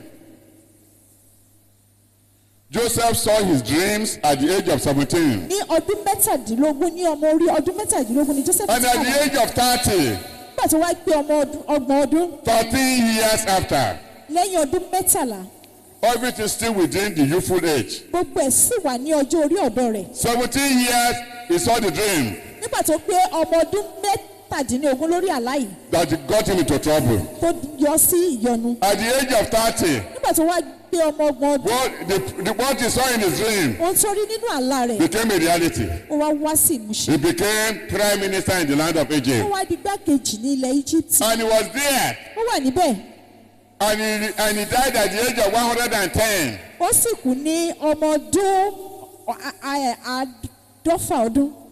So he enjoyed the goodness of God. bẹ́ẹ̀ ni ó jẹ́ ìgbádùn orí For how ọlọ́run many years? fún ọdún mélòó 80 years. fún ọgọ́rin ọdún. Hallelujah. Hallelujah. I prophesy mo sọ tẹ́lẹ̀ to the life of somebody. ayé ènìyàn Of hearing my voice. Ọlọ́run mi. The God of Joseph Ọlọ́run will Joseph. be your God. Tí Ọlọ́run In the mi. name of the Father. Ní orúkọ Baba. In the name of the Ní orúkọ ti Son. Ọmọ. In the name of the Holy Àti Spirit. orúkọ ti ẹ̀mí. You and I, Àti ẹ̀yin. we will enjoy the goodness of God Ìgbádùn in the Ọlọ́run. land of the living. Ilé àlàyé. And no sí power agbára will kan. cut our life short. Sókè mi In the wá name of Jesus Christ. Orúkọ Jésù. Our destiny Àyànmọ́ wa. shall not be shortened Kò ní di by kíkúrú. anybody. Ẹnikẹ́ni. In the name of Jesus Orúkọ Christ. Jésù Kristi. Hallelujah. Let's look at this. Genesis chapter 41, ẹ jẹ́ ká wo ilé ìwé Genesis orí kọkànléní ogójì verse 46. ẹsẹ̀ kẹrìndínní àádọ́ta. Genesis 41, 46. Genesis orí kọkànléní ogójì ẹsẹ̀ kẹrìndínní àádọ́ta. Joseph was 30 years old when he stood before Pharaoh, king of Egypt. Amen. àmì Joseph sì jẹ́ ẹni ọgbọ̀n ọdún nígbà tí ó dúró níwájú Fáráò ọba Egypt. Then, Genesis chapter 50, ìwé Genesis orí àádọ́ta verse 26. ẹsẹ̀ kẹrìndínní ogún. So Joseph died being 110 years old. That's the point I want to bring out. verse. Genesis 50, the last verse there. bẹ́ẹ̀ ni Joseph kú ó jẹ́ ẹni àádọ́fà ọdún. So thank God. àdúpẹ́ Obedience. ìgbọràn Obedience helped Joseph ìgbọràn ló ran Joseph and lọ́wọ́ led him to where he was. tó sì jẹ́ kó dé ibi tí ó dé. Number 3, ìkẹta Esther Ẹ́sítérì as a youth. gẹ́gẹ́ bí ọ̀dọ́ Esther was an orphan. ẹni tí ò ní òbí ni Ẹ́sítérì jẹ́. Because you will say, this is my situation. Oh, wọ́n lè sọ pé ipò mi yìí o. Esther was an orphan. Esther ò ní òbí He had no father He had no mother. kò ní ìyá kò ní bàbá. He lost all of them ó pàdánù gbogbo at wọn very early age. ní ọjọ́ orí ìgbà tó sì kéré. And Esther was adopted and brought up by her uncle Mordecai. Mọ́díkáyà sì ni ẹni tí ó gbà tọ́. It was her uncle. ó jẹ́ ẹ̀gbọ́n rẹ̀ ọkùnrin. And Esther, the young woman, was lovely and beautiful. Ẹ́sítérì ọ̀dọ́bìnrin jẹ́ ẹni tí ó lẹ́wà. Was really beautiful. ó jẹ́ ẹni tí ó ṣe é wò tí ó sì lẹ́wà. And Esther found favor before the custodian of the women. bẹ́ẹ̀ sì ni Ẹ́sítérì ó rí ojú rere lọ́dọ̀ àwọn obìnrin. I'm just jumping in to bring some selling points about her. mo ń fò láti lè mú àwọn kókó jáde nípa rẹ̀. You remember the story there a rántí ìtàn yìí. that Vashti was the queen of the king. Fásátì òun ni ayaba ọba. She misbehaved, ó ṣìwàwù. and so she was dethroned. bẹ́ẹ̀ ni wọ́n sì gba ìtẹ́ nídìí rẹ̀. And the king needed another queen. ọba wa nílò ayaba mìíràn. And it was advised that they should bring all the beautiful ladies in the land wọ́n bá gbìmọ̀ràn pé kí wọ́n mú gbogbo àwọn arẹwà obìnrin. so that they could contest for the position. kí wọ́n fi gbàgbága fún ipò yìí. Esther was one of them. Ẹ́sítérì sì jẹ́ ọ̀kan nínú wọn. And then she was brought, and then the person who was in charge of the beautiful ladies, bẹ́ẹ̀ ni wọ́n mú wa ẹni tó sì wà ní àbójútó àwọn arẹwà obìnrin yìí. a eunuch. ìwọ̀fà. So she found favor before him. ó rí ojú rere níwájú rẹ̀. And then, if you look at Esther chapter 2, tá bá wo ìwé Ẹ́sítérì orí kejì. verse 10. ẹsẹ̀ kẹwàá. Esther chapter 2, verse 10. ìwé Ẹ́sítérì orí kejì ẹsẹ̀ kẹwàá. Esther had not revealed her people or family, for Mordecai had charged her not to reveal it. Ẹ́sítérì kò tí ì fi àwọn ènìyàn rẹ̀ tàbí àwọn ìbátan rẹ̀ hàn nítorí Mọ́díkáyà pàṣẹ fún un. I'm talking about obedience. mo sọ nípa ìgbọràn. Don't tell them who you are, má sọ̀rọ̀ ẹni tí ò ń ṣe. that you are a Jew. pé ọmọ Júù ni Keep your ọ́. mouth shut. ṣàpẹnu rẹ mọ́. Okay, sir. mo gbọ́ sà. Obedience. ìgbọràn. Many of our youths today, ọ̀pọ̀lọpọ̀ àwọn ọ̀dọ́ wa they lónìí. think that they know it wọ́n all. lérò pé àwọn ọmọ gbogbo rẹ̀. God knows what He's doing Ọlọ́run mọ ohun tí wọ́n ń ṣe. about your life. nípa ayé yín. You need to follow in the guidelines. ẹ ní láti tẹ̀lé ìtọ́ni Ọlọ́run. So she obeyed. ó gbọ́ràn. Another important thing you will see also ohun pàtàkì mìíràn tá a tún rí in verse 15. ní ẹsẹ̀ kẹẹ̀ẹ́dógún. Verse 15. ẹsẹ̀ kẹẹ̀ẹ́dógún. Esther chapter 2, verse 15. ìwé Ẹ́sítérì orí kejì ẹsẹ̀ kẹẹ̀ẹ́dógún. Read it at your end. ǹjẹ́ nígbà tí ó kan Ẹ́sítérì ọmọ Abihali arákùnrin Mọ̀díkáyà ẹni tí ó mú ṣe ọmọ ara rẹ̀ láti wọlé tọ̀ ọba lọ òun kò béèrè ohunkóhun bí kò ṣe ohun tí Hegai ìwẹ̀fà ọba olùtọ́jú àwọn obìnrin pàṣẹ. Ẹ́sítérì sì rí ojú rere lọ́dọ̀ gbogbo ẹni tí ń wò ó. When the time came, nígbà tí àkókò náà when all the young ladies should go before the king, nígbà tí gbogbo àwọn ọ̀dọ́bìnrin láti lọ síwájú everybody ọba was doing what they liked. oníkálùkù ń ṣe ohun tí wọ́n fẹ́. But Esther humbled herself Ẹ́sítérì rẹ ara rẹ̀ sílẹ̀. and went to the leader, the man that was taking care of them. ó bá lọ sọ́dọ̀ ọkùnrin tó ń bójútó wọn. Sir, ó ní ẹjọ́ sà what should I do? kí mo ní láti ṣe. Okay, do this. ó ní ṣe lè Do this. ṣe lè. Don't bother about this. Don't bother about this. Because the man knew what the king liked. torí pé ọkùnrin náà mọ tí ọba And fẹ́. she followed instructions. ó sì tẹ̀lé àṣẹ. She might not like what the man asked her to do, but she went ahead to do it. ó lè má fẹ́ràn nǹkan tí ọkùnrin náà ní kó ṣe ṣùgbọ́n ó ṣe And she é. obeyed the man. ó sì gbọ́ràn sí ọkùnrin No náà. wonder, abalajẹ at the end of the day, lẹ́yìn ọ̀rẹ́ she yìí. was favored among all the beautiful ó ladies. rí ojú rere láàrin àwọn arẹwàbìnrin yòókù. So we are talking about obedience. a ń sọ nípa ìgbọràn. So Esther became the queen. Ẹ́sítérì wá di ayaba. And while she was the queen, nígbà tó jẹ́ ayaba. Haman plotted to destroy all the Jews in the land. Hámánì náà bá tún gbìmọ̀ láti pa gbogbo Júù ní ilẹ̀ náà. Wicked people are wicked. àwọn ènìyàn búburú wọ́n burú. They don't care about the lives of anybody. bìkítà nípa ẹ̀mí oníkálukú. Because of one single person, nítorí èèyàn kan ṣoṣo. Haman was prepared to destroy all the Jews in the land. Hámánì múra tán láti pa gbogbo Júù So that you can show how very powerful it was. kó lè fi hàn bó ti lágbára People tó. are still doing that one today. èèyàn sì ń ṣe bẹ́ẹ̀ dòní o. But God of Mordecai, Ọlọ́run Mọ́díkáyà, God of Ọlọ́run Esther, Ẹ́sítérì, is still alive. láàyè He lónìí. will fight our battles for Ó us. wá fún wa. Nobody will destroy us in Jesus' Ó name. wá lórúkọ Jésù. We will surely fulfill our destiny in Jesus' Ó name. wá bọ́ wa ṣe lórúkọ Jésù. Amen. Àmín. So, Mordecai heard about this Bẹ́ẹ̀ ni Mọ́díkà gbọ́ eléyìí. and sent message to Queen Esther. Ó bá ránṣẹ́ sí ayaba Ẹ́sítérì. Let me just quote one part of his message. Ẹ jẹ́ kí n kà lára àwọn iṣẹ́ tí ó fi ránṣẹ́. Yet, who knows Pé ta ni ó mọ̀ whether you have come to the kingdom bóyá o ti wá sí ìjọba yìí for such a time as this? nítorí irú àkókò bí èyí. Has become a statement that is said all over the world today. Ó wá di ẹni tí gbogbo ayé ń bọ lónìí. Who knows Ta ló mọ̀ whether you have come to the kingdom bóyá o wá sí ìjọba for yìí such a time as fún this? àkókò bí eléyìí. Obedience. Ìgbọràn. When Esther had this, Nígbà tí Ẹ́sítérì gbọ́ eléyìí, she was a queen.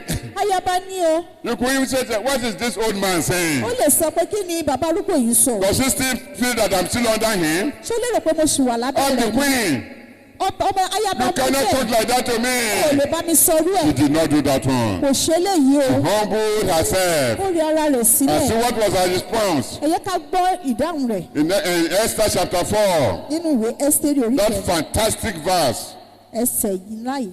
verse 16. Ẹsẹ̀ kẹrìndínlógún. Esther chapter 4, verse 16. Ẹ́sítérì orí kẹrin. Ẹsẹ̀ Go, gather all the Jews who are present in Shushan and fast for me, neither eat nor drink, for 3 days, night or day. My maids and I will fast likewise, and so I will go to the king, which is against the law. And if I perish, I perish. lọ pé àwọn Júù tí a lè rí ní Súsánì jọ kí ẹ̀yin sì máa gbàwẹ̀ fún mi kí ẹ̀yin kí ó má ṣe jẹun bẹ́ẹ̀ ni kí ẹ̀yin kí ó má ṣe mu ní ọjọ́ mẹ́ta tọ̀sán tòru. Èmi pẹ̀lú àti àwọn ìránṣẹ́bìnrin mi yóò gbàwẹ̀ bẹ́ẹ̀ gẹ́gẹ́ bẹ́ẹ̀ ni èmi ó sì wọlé tọ̀ ọba lọ tí ó lòdì sí òfin bí mo bá ṣègbé mo ṣègbé. If I perish, Bí mo bá ṣègbé I perish. mo ṣègbé. Did she perish? Ṣó ṣègbé? Did she perish? Ṣó ṣègbé? Did she Ṣó perish? ṣègbé? No. Ṣègbé. What a message. Ìṣe ńlá. It was not an easy thing, no.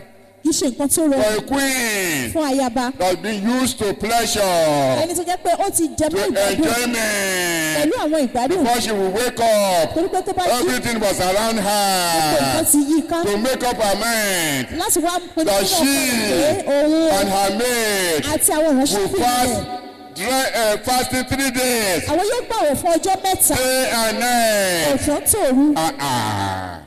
That's obedience. Ìgbọràn lílé She humbled herself. ó rí ara She rẹ̀ sílẹ̀ obeyed. ó gbọ́ràn. Then, after the fasting and prayers, Lẹ́yìn àwẹ̀ àti àdúrà she went to take her life in her hands. ó bá di ẹni tó mọ ẹ̀mí rẹ̀ ní ọwọ́ Because if she got there torí pé tó bá débẹ̀ to the palace, sí ààfin the place that she was in, ibi tí wọ́n wọ̀ and if the king did not raise something up for her, tí Ọlọ́run bá sì gbé ọ̀pá àṣẹ the sókè king would not even know who was there. ọ̀pá ò tiẹ̀ ní But whoever is there, ẹnikẹ́ni tó bá tiẹ̀ if he wọ́n did not raise up something for that tí person, ọ̀pá sì gbé ọ̀pá àṣẹ immediately they will sókè kill that person. létí ni wọ́n parọ́ ẹni bẹ́ẹ̀ But God spared her life. ṣùgbọ́n Ọlọ́run dẹ̀mí rẹ̀ sí I challenge you, youths. ó yẹ àwọn ọ̀dọ́ Take a níjà stand for the Lord. ẹ̀mí ìdúró fún Olúwa Even at the risk of your life, ètò ìtẹ̀lé fa the ìbọn Lord will stand by you. Olúwa wà He pẹ̀lú will fight for you. jà fún yín He will see you through. ọmọ yín làjá You shall not be overcome bẹ́ẹ̀ ni wọn ò ní for borí any warfare. ogun kan ò ní In the borí name of Lord Jesus Christ. In the name of Lord Jesus Christ. In the name of Lord Jesus Christ. orúkọ Olúwa wa Jésù Kristi. Esther found favor Ẹ́sítérì rí ojú rere before the king. lọ́dọ̀ ọba Haman's evil plan. Hámánì gan tiẹ̀ tún wá ṣètò Haman's evil plan ètò búburú tí Hámánì against the Jews lòdì sí àwọn Júù was revealed. ó wá dán tí a fi hàn Esther revealed Ẹ́sítérì fi hàn that she was a Jew. wípé òun jẹ́ She did ọmọ it at Júù the appropriate ó time. ṣe ní àkókò At tí the ó tọ́ appropriate ó time. ṣe ní àkókò tí ó tọ́ It is what people say that it is what you cover that has honor. ohun tí a bá bò ló máa ń ní ọlá You see, he kept it up to that time. ó pamọ́ títí di àkókò náà If Haman had known tó bá yẹ pé Hámánì ti mọ̀ ni that the queen pé ayaba was a Jew. ọmọ Júù ni. He would not dare plan to destroy all the Jews. kò ní pinnu àti pa gbogbo ará Júù. But he did not know. ṣùgbọ́n kò mọ̀. God used master stroke to defeat Haman. Ọlọ́run lo ẹgbà ńlá láti fi borí Hámánì. He was invited to a banquet. wọ́n bá pè sí àsè. I said, King, oh King, pé ọba I o. only want you and I and Haman to come for a mo banquet. fẹ́ kí ìwọ ọba àtèmi àti Hámánì ká wá síbi àsè yìí. And they said, okay, Haman, come for the banquet. ìwọ náà wá síbi àsè yìí o. Haman went home. ọba lẹ́lẹ́ ni Can you imagine? You ẹ̀jẹ̀ say, wa wòye pé they have been invited to a banquet. a máa pè mí sí àsè. Only me èmi nìkan and the king àtọ́bá to the banquet wá síbi of àsè the queen. tí ayaba. Wonderful. Everybody was praising him in his family. wọ́n bẹ̀rẹ̀ sí ní yìn He wọ́n said, tó what? yìn He said, look, there's still something that's still disturbing him. ṣùgbọ́n kankan wà tó This Mordecai, sórí Mọ̀dékáì this Jew Júù yìí that does not bow down to him, tí ò forí balẹ̀ fún what should he do? kí ni kí n ṣe fún He said, we will get a decree wọ́n ní pé máa pàṣẹ so they destroy all the Jews. ètí yóò run gbogbo àwọn Júù And then he was advised, bẹ́ẹ̀ ni wọ́n bá gbà make a mọ́rọ̀ gallows ó yá ṣáà in your compound oyin nǹkan so kan that tó when they bù destroy the Jews, wípé tí wọ́n àgbẹ̀lẹ̀ they sí will hang ilẹ̀ Mordecai there. nígbà tí wọ́n bá pa àwọn So, yes, Júù wọ́n gbé I think Mọ̀dékáì that's àkọ́bẹ̀ That sounds me well. eléyìí dáa Okay. We are not talking about Mordecai today. a sọ nípa Mọ̀dékáì lónìí I'll just mention it in passing. We are talking about Queen. à ń sọ nípa ayaba Queen Esther. ayaba As a Ẹ́sítérì youth. gẹ́gẹ́ bí ọ̀dọ́ Also, they had the banquet. wọ́n bá ṣe And then the ọjọ́ king àṣẹ said, ask me whatever you want. wọ́n bá ní bèrè tó bá fẹ́ Even to half of my kingdom. títí dé ìdajì ìjọba mi And I will give it to you. èmi ò sì fi fún ọ And Esther said, Ẹ́sítérì bá wí O pé king, ọba if I have found favor in your mo sight, bá ti rí ojú rere I lọ́dọ̀ want you again mo tún fẹ́ ọ sí tomorrow lọ́la to come for another banquet. kó tún wá síbi àsè mìíràn Three of us. àwa mẹ́tẹ̀ẹ̀ta yìí Is that it? Yeah, no problem. iṣẹ́ yẹn náà ni kò sí Okay. ìṣòro All right. Anyway. And then we went like that. wọ́n bá tún lọ Oh God. Ọlọ́run In the night, ní òru before the daybreak, kí ilẹ̀ tó mọ́ the king could not sleep. ọba ò bá sùn God took away sleep from his eye. Gbogbo Oh, lójú pray and rẹ̀. prophesy. gbàdúrà mo sọ For sẹ́yìn somebody's life. ayé ẹnìkan That ní God will take away eye yóò mú from the people who will favor us and will do us good. And we shall be blessed. We will take away sleep from the eyes of the people who will favor our children. Who will promote them to the level that demands for them. In the name of Jesus Christ. Jésù Amen. àmín Let me close that chapter there ẹ jẹ́ ń pẹ́lẹ́ ìdè so bẹ́ẹ̀ that I don't mix Mordecai with Esther. kí n má bàa dá mọ́dúkọ̀ The beauty of it is that ẹ wọ abẹ náà ní is pé that the king, ọba in the evening, náà tó di ìrọ̀lẹ́ where God has shamed Haman tí Ọlọ́run ti dojú ti Hámánì because happened. fún ohun tí ó ṣẹlẹ̀ Something happened. nǹkan kan ṣẹlẹ̀ And then it was the same Haman that was asked to be going all over the city and said this was Mordecai in whom the king was very happy. òun náà ni Hámánì kan náà tí ọba tún wá sọ fún pé kó máa tẹ̀lé Mọ̀dékáì káàkiri kó máa sọ pé ẹni tí inú ọba First tó of ti all, lọ his pride was brought down. lákọ̀ọ́kọ́ ìgbéraga rẹ̀ kọ́kọ́ wálẹ̀ náà This is the will of God. Oh.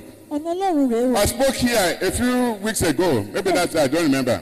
mo sọ̀rọ̀ ní bí ọ̀sẹ̀ mélòó sẹ́yìn Well, about the children of Israel and the same Pharaoh. It's another Pharaoh when they were crossing the Red Sea. pé lórí àwọn ọmọ Ísírẹ́lì àti Fáráò mìíràn nígbà tí wọ́n fẹ́ That the òkú first thing kọjá, God did was this: pé ohun tí Ọlọ́run kọ́kọ́ He ṣe lélẹ̀ weakened all their horses and their chariots, Ọlọ́run kọ́kọ́ mú gbogbo kẹ̀kẹ́ ogun wọn and they were not able to run fast again. wọn wá lè sáré You mọ́ remember I mentioned something like that. ẹ rántí pé mo sọ nǹkan So tó and the people were afraid.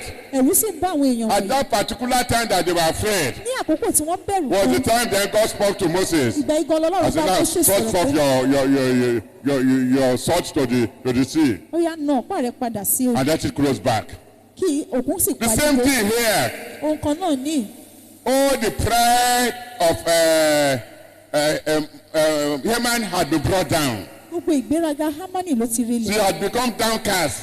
ó ti wá dẹni tí a But kọ̀ imagine, káwòye should rẹ̀ it be him that will be going around and proclaiming Mordecai as a great person? ṣé òun ló yẹ kó máa lọ káàkiri kó máa kéde pé Just Mọ̀dékáì as that, he was màlára in that position of despondency when the king sent to him. pé ó gbà ní ipò yìí ló wà nígbà tí ọba fi ránṣẹ́ sí i And the king said, look, You are wasting time. The time for the dinner, for the second banquet is near. ọba wa ní ó fẹ́ àkókò ṣòfò àkókò àti jẹ oúnjẹ àṣẹ yóò ti Also, he just rushed. He rushed to the banquet. ó bá sá lọ And sí his heart was àṣẹ already panting. bẹ́ẹ̀ ni àyà rẹ̀ ti mí hẹ́lẹ́hẹ́lẹ́ There's no better time kò sí àkókò tó dára to jù deal that terrible stroke upon him. láti fún ní ẹgbá ńlá yìí Then, when they were eating nígbà tí wọ́n wá ń jẹun and were satisfied, tí wọ́n yó tán the king said, "What do you want, queen?" ọba bá ní kí ló fi àyà She bá went on her knees. ọba lọ lórí eku "O rẹ̀ king, ó ní ọba I beg you ó bẹ̀ ọ́ that you will spare my pé life ẹ̀ẹ́dẹ́ mi mi and sí spare the lives of all my àti people, gbogbo àwọn èèyàn mi because a decree has been made wípé àṣẹ kan ti that we should all jáde be o destroyed in the land." kọ́ pa gbogbo wa lọ lórí ilẹ̀ Eh? ọba ní In whose land? nílẹ̀ ta ni Me, ilẹ̀ yìí as the king, òun gẹ́gẹ́ bí ọba you, my queen, ìwọ ayaba mi somebody in this land ẹnìkan ní ilẹ̀ yìí want to destroy ó you fẹ́ rọ́ and your family. àti àwọn ìdílé rẹ̀ That person ta lẹ́ni náà is this wicked man ó Haman. ní ọkùnrin búburú amáni yìí ni It was as if the ground should open for Haman to enter bí in. ẹni pé kí ilẹ̀ kó lanu kó gbé amáni mi This wicked man Haman. ó ní ọkùnrin búburú amáni yìí Huh? What? kí ni The face of the king changed, ojú ọba bá yí padà and the king stood up ọba bá dìde and went to the garden. ó bá lọ sínú ọgbà I'm sure you'll be thinking, ó bá lọ what wò should I do to kí ni this kí n man? ṣe sí ọkùnrin Out of fear, láti inú ìbẹ̀rù wá Haman fell down. ní amáni bá You know ṣubú where the queen was sitting. ibi tí ọba bá Big jókòó sí chair. I mean, he fell down just a part of the seat. ló bá ṣubú lé díẹ̀ lára By the àga. time the king came back ìgbà tí ọba yóò fi padà dé and saw Haman, ló bá rí amáni eh? bá ní What does he want to do to my queen? ló ti fẹ́ When ṣe I'm sí still ọba here. nígbà tí mo wà bí That was the last straw that broke the camel's back. bẹ́ẹ̀ ni eléyìí gan pátá ló bá ṣe Immediately, they covered the face of Haman. ọba dì lójú Then somebody stood up and said, "King, nǹkan bá dìde pé ọba let me tell you, yẹ sọ fún ọ this wicked Haman amáni búburú tó wọ has yìí actually put a gallows ó mà ti gbìn ó in his mà ti gbẹ compound ilẹ̀ ó that ti they gbìn should hang sí Mordecai, ibẹ̀ ni wọ́n fi mọ́ni who has done good for ẹni you, tó ṣe rere that they fún should ọ hang him. Eh? ọba ni Go and hang him there. Oh, yeah, Lord, Can yeah, somebody yeah. say amen to that? Yeah. Amen. All our enemies, ojú àwọn ọ̀tá wa all our unrepentant àwọn enemies, ọ̀tá wa tí wọ́n ronú pìwàdà the gallows that they have prepared for us, ilẹ̀ tí wọ́n ti gbé fún wa they will be hanged there. alágbé wọn In the name bọ́ of the Father, in the name of the Son, in the name of the Holy Spirit, they shall not escape. sálà In Jesus' name. ọ Jésù Beautiful. Also, Esther, Ẹ́sítérì a youth, ọ̀dọ́bìnrin and her people àti àwọn èèyàn rẹ̀ were delivered á gbà wọ́n from the hand of the enemy. kúrò lọ́wọ́ àwọn ọ̀tá wọn Hallelujah. Hallelujah. Let's wave our hands to the Lord. kájọwọ́ wa sí Olúwa. Number 4, ìkẹrin David Dáfídì as a youth. gẹ́gẹ́ bí ọ̀dọ́ David was the son of Jesse, Dáfídì jẹ́ ọmọ ọkùnrin Jésè the Ephrathite of Bethlehem, Judah. ará Efraitai ti Bethlehem Judah. David, the youngest of his father's 8 sons, Dáfídì ẹni tí ó kéré jùlọ nínú àwọn ọmọ mẹ́jọ tí bàbá rẹ̀ bí was anointed king a yàn ní ọba in the midst of his brothers. láàrin àwọn arákùnrin rẹ̀. Look at the lesson of obedience. ẹ jẹ́ ká wo ìbùkún ìgbọràn. When Samuel came, nígbà tí Sámúẹ́lì dé wanted to anoint king, tó fẹ́ fi òróró yan ọba their father bàbá wọn brought the very firstborn.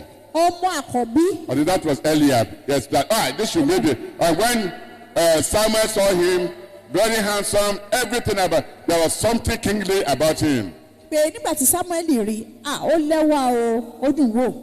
I said, this must be the God's choice. wọ́n pe eléyìí gbọ́dọ̀ jẹ́ But ti God told to Ọlọ́run him. yàn ṣùgbọ́n Ọlọ́run sọ My fún mi. friend, man looks at facial appearance, ojú ni ènìyàn ń wò ó but I look at the heart. ṣùgbọ́n ọkàn lèmi ń wò. This is not my choice. eléyìí kì í ṣe ohun tí mo And they yàn. bring them from 1, 2, 3, 4, 5, 6, 7. bẹ́ẹ̀ ni wọ́n bá mú gbogbo wọn wá lẹ́yọ kọ̀ọ̀kan láti ìkíní And yet, ìkẹta ìkẹrin ìkarùn-ún ìkẹfà That ìkẹfà was not the síbẹ̀ choice. kò sí ìtọ́lọ́run And yìí. then Samuel asked, is there no anyone left? ṣé kò wá sí kankan tó tún kù mọ́ ni. Oh, yes, the youngest kódà èyí tó kéré jù lọ ń bẹ̀. is in the field. ó wà ní He's pápá. taking care of the sheep. ó bójú tó àwọn ẹran. And Samuel said, Sámẹ́lì bá go and look sọ for him. ẹ lọ wá wá. Look, we are not going to sit a down ò ní jókòó until you bring him here. títí a ó fi mú un déyìn. And David was obedient. Dáfídì sì jẹni tí ó How many of our youths will do that nínú àwọn today? ọ̀dọ́ wa yóò ṣe lé lónìí. You say, am I a slave? ẹni èmi ajẹ́rú Am bí I a slave? ṣẹ́rú ni mí. All of them are at home. gbogbo wọn ilé náà It's wà. me, the youngest. èmi tí mo kéré They jù. say I should go and be taking care of the èmi náà ní sheep. kí n máa lọ bójú tó àwọn. Why would I be the one that will be doing that one? ẹgbẹ́ mo fún. He could go on a frolic of his own ó lè lọ lọ́nà tiẹ̀. and go in his own way and be running after other ó things. sì máa ṣe nǹkan míì. If he had done that, tó bá ti ṣe léyìí. when they sent for him, nígbà tí wọ́n bá wúrọ̀ They will not ṣe sí find him. wọn ní rí. those were not the days of telephone. eléyìí kì í ṣe ìgbà tí wọ́n ń lo ẹ̀rọ There's no ìbánisọ̀rọ̀. way that by which they would have known where he was. kò sọ́nà bó ṣe fẹ́ mọ bí Big tó wà. wilderness. ó wà nínú aginjù. But they sent for him wọ́n ránṣẹ́ sí i. and they found him where he wọ́n was sì rí actually. níbi tó yẹ kán ti rí. Obedience. ìgbọràn.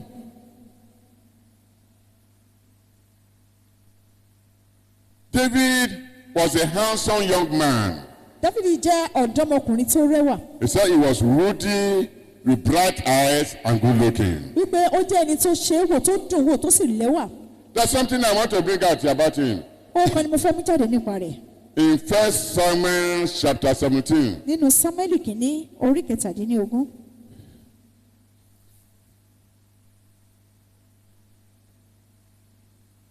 First Samuel chapter 17, verse 12b.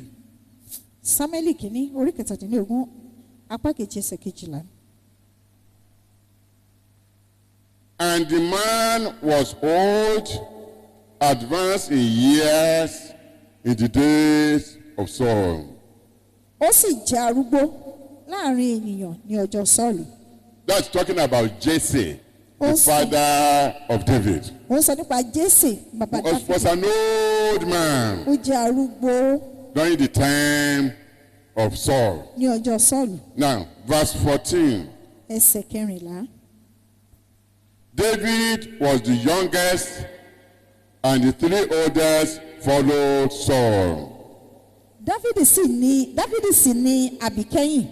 àwọn ẹ̀gbọ́n iwájú rẹ̀ mẹ́tẹ̀ẹ̀ta tọ̀ Sọ́ọ̀lù lẹ́yìn. Now, look at verse 15. ẹ ká wo ẹsẹ̀ kẹẹ̀ẹ́dógún. But David occasionally went and returned from Saul to feed his father's sheep at Bethlehem. ṣùgbọ́n Dáfídì lọ ó sì yí padà lẹ́yìn Sọ́ọ̀lù láti máa tọ́jú àgùntàn bàbá rẹ̀ ní Bethlehem.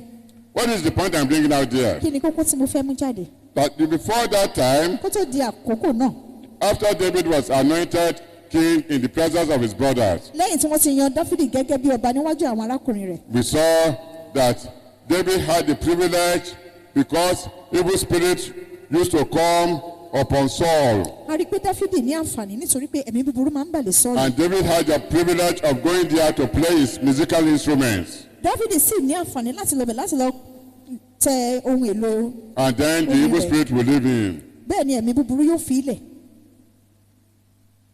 Let's look at this chapter 16, ẹ jẹ́ ká wo orí kẹrìndínlógún verse 23. ẹsẹ̀ kẹtàléníogún. And so it was, whenever the spirit from God was upon Saul, that David would take a harp and play it with his hand. Then Saul would become refreshed and well, and the distressing spirit would depart from him. ó sì ṣe nígbà tí ẹ̀mí búburú láti ọ̀dọ̀ Ọlọ́run bá dé sí Sọ́ọ̀lù, Dáfídì á sì fi ọwọ́ rẹ̀ kọrin lára dùrù, á sì sàn fún Sọ́ọ̀lù, ara rẹ̀ á sì dá, ẹ̀mí búburú náà á sì fi sílẹ̀. So that brought him to the palace. eléyìí ló gbé wá sí ààfin. But still David cared for his old father. síbẹ̀ Dáfídì sì ń bójú tó bàbá rẹ̀. He loved his old father ó fẹ́ràn bàbá rẹ̀. and he cared for him. ó sì ń bójú tó. And occasionally he would leave the palace ọ̀pọ̀lọpọ̀ ìgbà á sì lẹ́ẹ̀kọ̀ọ̀kan á máa fi ààfin and then would sílẹ̀ go and take care of the sheep of his láti lọ father. bójú tó àwọn àgùntàn bàbá rẹ̀. David was a musician. akọrin ni Dáfídì ṣe. He was a harpist. ẹni tó sì máa ń tẹ̀lé As we have orin just read. gẹ́gẹ́ bí a ti gbọ́. Don't remember, he was David is also called the psalmist. a tún pè ní ẹni tí ó kọ sáàmù. And ní sáàmù. we talk of and the psalms are songs of David. a sì sọ pé àwọn sáàmù wọ̀nyí orin Dáfídì ni wọ́n jẹ́. I'm talking to the young people. mo ń sọ fún àwọn ọ̀dọ́ Some of you also are very dexterous in using musical instruments. pé ọ̀pọ̀lọpọ̀ yín náà ló jẹ́ pé ẹ̀ ń lo ẹjẹ́ ẹni tó jẹ́ tó mọ ohun èlò orin lò. That's what you should do ohun kan wọ̀nyí ló yẹ kẹ́ ẹ ṣe at your very early age. ní òwúrọ̀ ọjọ́ yín. David was skillful, Dáfídì jẹ́ ẹni tó mọ ohun kan yìí ṣe. he was bold and courageous. ó sì jẹ́ ẹni tó gbóyà. Look at 1 Samuel chapter 17, nínú Sámúẹ́lì kìíní orí kẹtàdínlógún verse 23. ẹsẹ̀ kẹtàléníogún. Then, as he talked with them, there was the champion, the Philistine of Gath, Goliath by name, coming up from the armies of the Philistines, and he spoke according to the same words. So David heard them. bí òun sì ti ń bá wọn sọ̀rọ̀ ṣáà wò ó akíkanjú ọkùnrin náà Fílístì ti Gáàtì tí orúkọ rẹ̀ ń jẹ́ Gòláyátì sì gòkè wá láti ogun àwọn Fílístì ó sì sọ Verse 32. ẹsẹ̀ kejìléníọgbọ̀n. Then David said to Saul, let no man's heart fail because of him. Your servant will go and fight with this Philistine. Dáfídì sì wí fún Sọ́ọ̀lù pé kí àyà kí ó má ṣe fọ́ ẹnikẹ́ni nítorí rẹ̀ ìránṣẹ́ rẹ̀ yóò lọ yóò sì bá Fílístì yìí jà. The king just look, let's hear what the king said. ẹ jẹ́ á gbọ́ ohun tó bá sọ. And Saul said to David, you are not able to go against this Philistine to fight with him, for you are a youth. Youths, I'm talking to you. For you are a youth. Wherever you are hearing me. For you are a youth, and he a man of war from his youth. Sọ́ọ̀lù sì wí fún Dáfídì pé ìwọ kò lè tọ̀ Fílístì yìí lọ láti bàjà nítorí pé ọ̀dọ́mọdé ni ìwọ ẹ̀yin ọ̀dọ́mọdé ni yín ẹ̀yin ọ̀dọ́ tí ẹ̀ ń gbọ́ mi níbikíbi tí ẹ bá ti ń gbọ́ mi ọ̀dọ́mọdé ni yín òun sì jẹ́ jagunjagun láti ìgbà èwe rẹ̀ wá.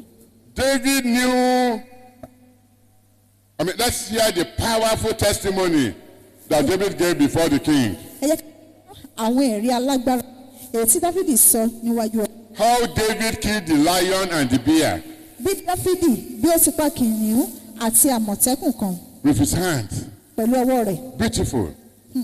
ó lè wà From verse 34 láti ẹsẹ̀ kẹrìnléníọgbọ̀n to verse 36a. títí dé apá kìíní ní ẹsẹ̀ But David kẹrìndínlógún. said to Saul, your servant used to keep his father's sheep, and when a lion or a bear came and took a lamb out of the flock, I went out after it and struck it and delivered the lamb from his mouth. And when it arose against me, I caught it by his beard and struck and killed it.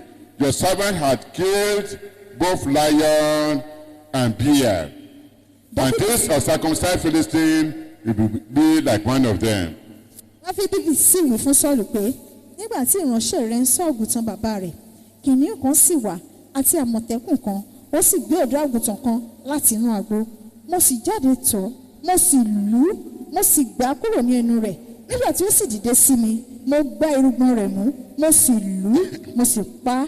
Ìránṣẹ́ rẹ̀ pa àti kìnìún àti àmọ̀tẹ́kùn náà aláìkọlà Fílístínì yìí yóò sì dàbí ọ̀kan nínú wọn. What a testimony. Irú ẹ̀rí ńlá. A young man, ọ̀dọ́mọkùnrin even an elderly person, pẹ̀lú àgbàlagbà with gan gun in your hand, pẹ̀lú ìbọn ní ọwọ́ rẹ̀ and a lion is coming after you. tí kìnìún sì ń lépa rẹ̀ Other than shooting the lion, you will run for your life. kàkà kó ti ẹ̀yìn bọ́ pa kìnìún yóò sá fún Especially the ẹ̀yìn lion is hungry.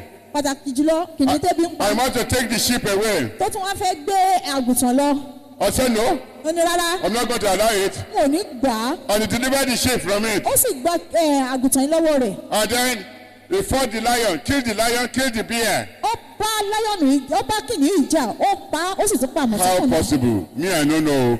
báwo ló ṣe ṣe èmi Only náà mọ̀ God. Ọlọ́run nìkan When we get to heaven, tá a bá dọ́run by the grace of God, nípa oore ọ̀fẹ́ we will Ọlọ́run get there. a ó débẹ̀. One of the questions that we asked David is this. lára ìbéèrè tí wọ́n bi Dáfídì lélẹ̀ David, Dáfídì tell me, how did you do it? sọ fún mi báwo ló ti ṣe ná Because it baffles me. torí pé ó yà mí lẹ́nu. Even a lion inside the zoo, when you look at the face of the lion, you want to run backward. pé kìnìún kan tá a gbé pamọ́ sí bí ọgbà tá à ń fi àwọn ẹran pamọ́ sí téèyàn bá wò tó bá dó ramúramù èèyàn fà sẹ́yìn. And you are able to kill it. How did you do it? báwo ló ti ṣe wá pa á báwo ló ṣe ṣe. So he killed the lion. ó pa wọ́n. And nobody doubted his testimony. kò sí sẹ́ni tó ṣiyèméjì ẹ̀rí. Because when he said that, nígbà tó sọ ilé. the case, if it's so, okay. ọba ni ó ti kò burú. David knew the God of his father. dáfídì mọ ọlọ́run bàbá rẹ̀. The God of Israel. ọlọ́run israẹli. Verses 36b and 37.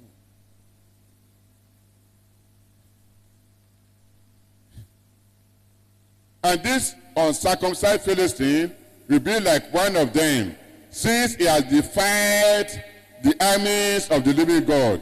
Moreover, David said, the Lord who delivered me from the paw of the lion and from the paw of the bear, he will deliver me from the hand of this Philistine. Can somebody say amen to that? Amen. aláìkọlà filistini yóò sì dàbí ọ̀kan nínú wọn nítorí pé òun ti pe ogun ọlọ́run alààyè ní ìjà. dávidi sì wí pé olúwa ti gbà mí lọ́wọ́ kìnìún àti lọ́wọ́ àmọ̀tẹ́kùn òun náà ni yóò gbà mí lọ́wọ́ filistin yìí. Youth, ọ̀dọ́. don't let anybody despise your youth. ẹ má ṣe jẹ́ kẹ́nikẹ́ni kí ó gan ìgbà ìwé yín. He did not allow anybody to despise youth. kò jẹ́ kẹ́nikẹ́ni kó gan òun. I'm a young man. ó ní ọ̀dọ́mọkùnrin ni mí o. But what I have done, ohun tí mo ti ṣe. I'm not sure any of you, mi ò lérò pé nìkan kan. including you, King Saul, pẹ̀lú ìwọ ọba gan. has done it. mi rò pé ti ṣe rí. He didn't have to tell them that way. kò tiẹ̀ ní láti sọ fún ọ lọ́nà But yìí. when he gave that testimony, wọ́n gbà tó fún ọ I'm ní ẹ̀rí sure yìí. Saul will look at himself. mo lérò pé sọ́ọ̀lù gan wo ara rẹ̀. Huh? pé You? ìwọ Okay. kò burú o. Okay, yes, surely you can face Goliath. ni o lè bàjẹ́ o lè bá Gòláyátì. And when he faced Goliath, nígbà tó dojúkọ Gòláyátì.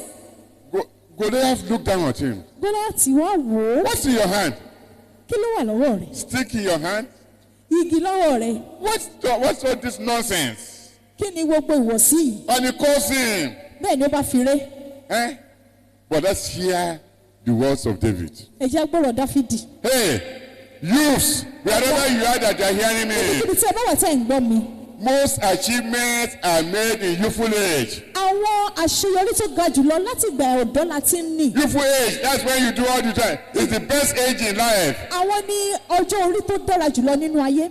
Don't waste your youthful age. ẹ má jẹ́ àfi àkókò ìgbọ̀dọ̀ wa ṣòfò. Or don't allow anybody to despise your youthfulness. má sì jẹ́ kí ẹnikẹ́ni kó gan ìgbà ìwé wa. David, Dáfídì. when they faced Goliath, nígbà tó dojúkọ hear Gòláyátì. what David ẹ said. yá gbọ́n sí Dáfídì sí. Very powerful word. àwọn ọ̀rọ̀ tó lágbára. A young man. ọ̀dọ́kùnrin. What the king could not do. ohun tí ọba kò lè ṣe. From verse 45.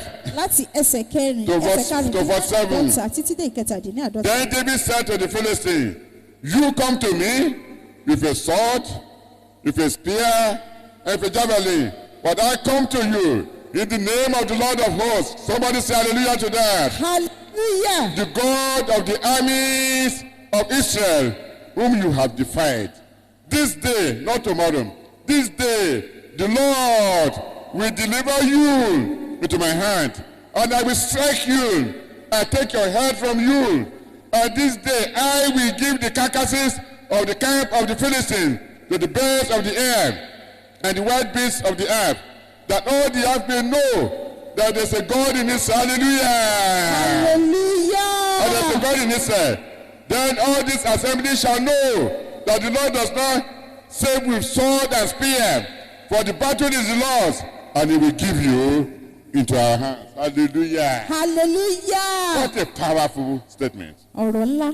Dáfídì sì wí fún Fílísítì náà pé wọ́n mú idà àti ọ̀kọ̀ àti àwàtọ̀ mi wá ṣùgbọ́n èmi tọ̀ wá ní orúkọ Olúwa àwọn ọmọ ogun kí ẹnìkan sọ àmì sí eléyìí. Ọlọ́run ogun Ísírẹ́lì tí ìwọ ti gàn lónìí yìí kì í ṣe lọ́la. Lónìí yìí ni Olúwa yóò fi ọ́ lé mi lọ́wọ́. Èmi ó pa ọ́, èmi ó sì ké orí rẹ kúrò ní ara rẹ. Èmi ó sì fi òkú ogun Fílísítì fún ẹyẹ ojú ọ̀run lónìí yìí àti fún ẹranko ìgbẹ́. Gbogbo ayé yóò sì mọ̀ pé Ọlọ́run wà fún Ísírẹ́lì. Amen. Gbogbo ìjọ ènìyàn yóò sì mọ̀ dájú pé Olúwa kò fi idà òun ọkọ̀ gbanilà. Hallelujah. Nítorí pé ogun ńlá ti Olúwa nítorí pé ogun náà ti Olúwa ni Hallelujah. yóò fi ọ́ lé wa lọ́wọ́. Hallelujah. Àmín. Amen. Àmín. David loved God. Dáfídì Dáfídì fẹ́ Ọlọ́run. and was zealous for him. Bẹ́ẹ̀ ni ó ní The ìtàn. youths, Ọ̀dọ́ I encourage you to love God ọ̀rọ̀ yín láti fẹ́ Ọlọ́run. and be zealous for Kí ẹ sì him. ní ìtara fún Ọlọ́run. Goliath was a giant Òmíràn ni Gòláyátì. and a man of war from his youth. Ó sì jẹ́ jagunjagun láti ìgbà ọ̀dọ́ rẹ̀ wá. David defeated Goliath. Dáfídì má borí He Gòláyátì. killed Goliath Ó borí rẹ̀. with a sling and a stone. Ó pa Gòláyátì pẹ̀lú Hallelujah. àti òkúta kan. With Hallelujah. a sling Pẹ̀lú kànnàkànnà. and a stone. Àti òkúta He kan. had 5 stones. Ó ní òkúta márùn-ún. Only one. Ẹyọ kan ṣoṣo. He just- Tó bá fì í báyìí bó ti fì í. And the Holy Ghost went with it. Bẹ́ẹ̀ ni ẹ̀mí mọ́ lọ tààrà pẹ̀lú rẹ̀. More space there. Ní iwájú orí rẹ̀ Entered into his head. ó wọnú orí rẹ̀ lọ. And the man fell down Ọkùnrin náà ṣubú. and died. Ó sì kú.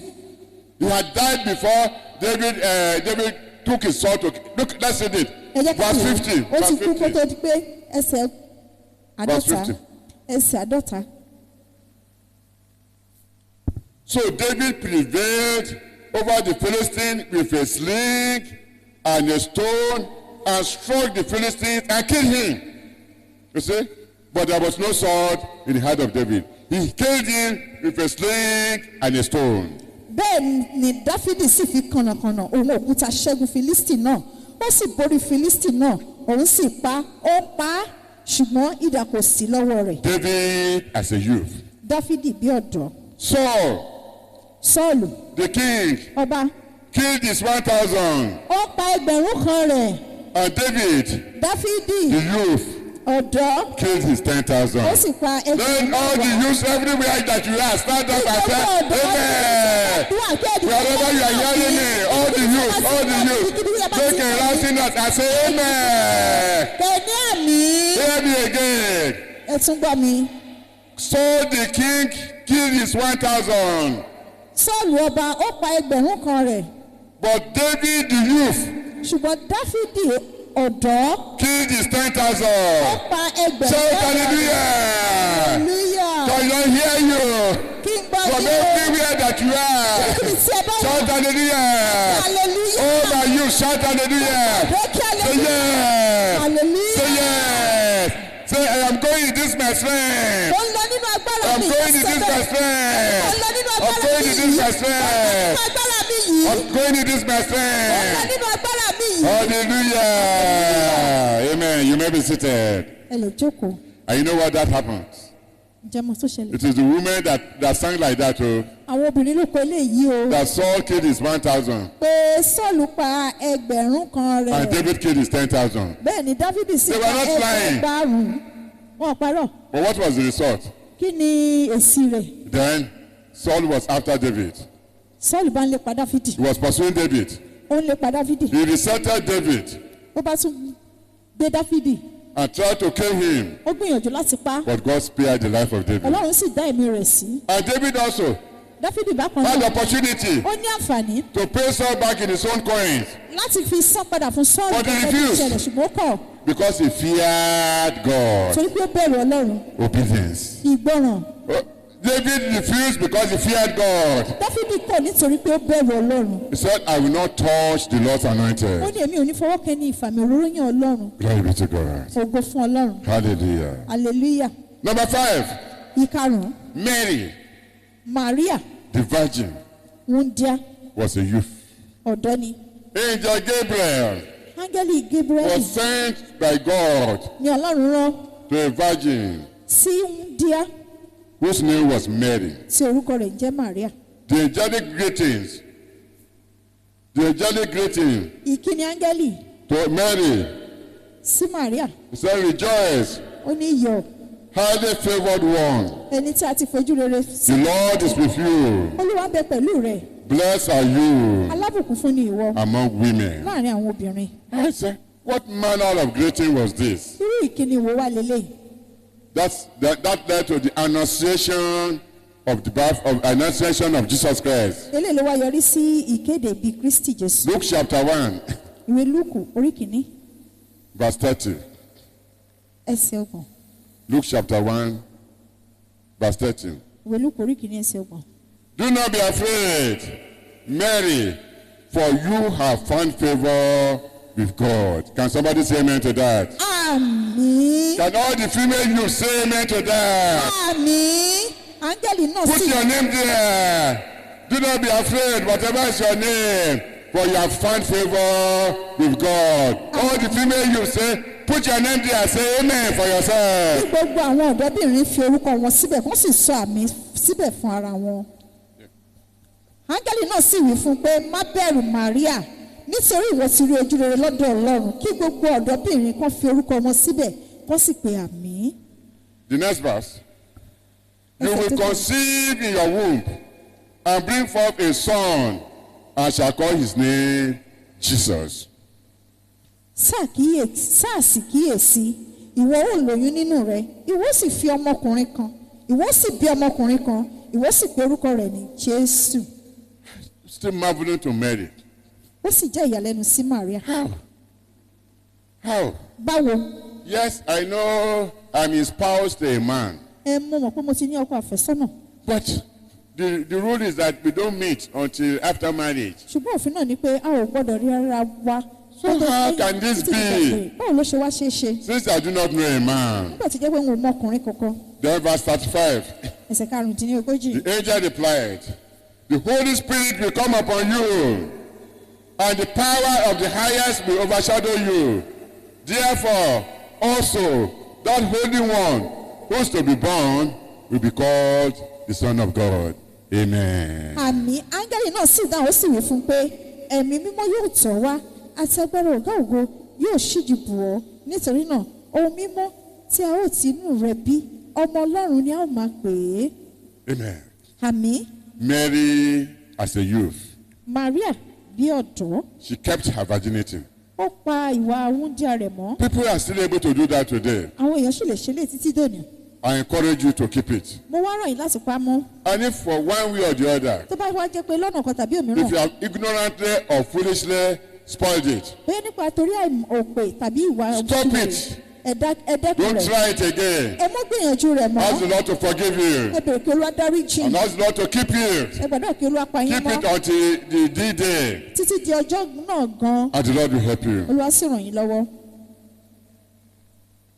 In verse 34. Ẹsẹ̀ kẹtìlélọ́gbọ̀n. Sorry. In verse 38. Ẹsẹ̀ kejìdínlọ́gbọ̀n. Then Mary said, behold, the maidservant of the Lord, let it be to me according to your word. Amen. Àmì Maria sì wí pé wo ọmọ ọ̀dọ̀ Olúwa kí ó rí fún mi gẹ́gẹ́ bí ọ̀rọ̀ rẹ̀. Àmì. Amen. And it was so. Ó sì rí bẹ́ẹ̀. So, we saw the song of Mary A rí orin Maria in Luke chapter 1, nínú ìwé Lúùkù orí kìíní from verse 46 to 55. láti ẹsẹ̀ kẹrìndínláàdọ́ta títí dé We won't be able to read ìkarùndínlọ́gọ́ta. it. A ò ní lè kà á. And Christ was born Àbí Kristi. of Mary. Maria Number 6, ìkẹfà our Lord Jesus Christ Olúwa wa Jésù Kristi as a youth. gẹ́gẹ́ bí ọ̀dọ́. The various prophecies about his birth Onírúurú ìlérí ló wà nípa ìbí rẹ̀ and the genealogy of Jesus Christ, àti ìran Olúwa wa Jésù Kristi. the son of David, Ọmọ Dáfídì, the son of Abraham. ọmọ Ábúráhámù, Jesus was born àbí Kristi of Virgin Mary. láti ọ̀dọ̀ Maria Jesus Wùdá. is the only seed of the woman Jésù Kristi nìkan ni irú ọmọbìnrin náà that bruised the head of Satan. ètò fọ́ orí Sátánì. All of us are seed of men, Àwọn gbogbo wa pátá ni irú ọmọkùnrin náà. but Jesus, the only seed of the woman. Ṣùgbọ́n Jésù Kristi nìkan ni irú ọmọbìnrin náà. And shall give birth to a son, Yóò sì bí ọmọkùnrin kan. and his name shall be called A ó pe orúkọ rẹ̀ ní Jesus, Jésù. for he shall save his people, Torí yóò gba àwọn ènìyàn rẹ̀ là from their sins. kúrò nínú ẹ̀ṣẹ̀ wọn. the Savior of the world. Olùgbàlà aráyé Jesus, Jésù the good shepherd, olùṣọ́àgùtàn rere who gave his life. ẹni tí ó fi ẹ̀mí rẹ̀ For lélẹ̀ sheep. fún àwọn àgùntàn. Jesus, Jésù lover of our souls. olùfẹ́ ọkàn wa. Jesus, Jésù our everything, ohun gbogbo fún wa. our all in all. Ohun gbogbo nínú ohun gbogbo wa. He is my everything. He is my all. He is my everything, both great and small. He gave his life for me, made everything yours. He is my fair. Now what about your some folks may ask where, some folks may say, oh, is this Jesus you talk about every day? Is my Savior, is my friend. Now listen what I tell you, what it means to me. It is my everything, it is my all. It is my everything, both big and small. He gave his life for me, made everything new. He is my everything. Now what about you? Jesus Jésù was anointed a fi òróró yàn án with the Holy Spirit and power, pẹ̀lú ẹ̀mí mímọ́ àti agbára. and he went about doing Ó good. lọ kiri ṣoore. Jesus spent about 33 years on earth. Jésù lo ọdún mẹ́tàlélọ́gbọ̀n àti ààbọ̀.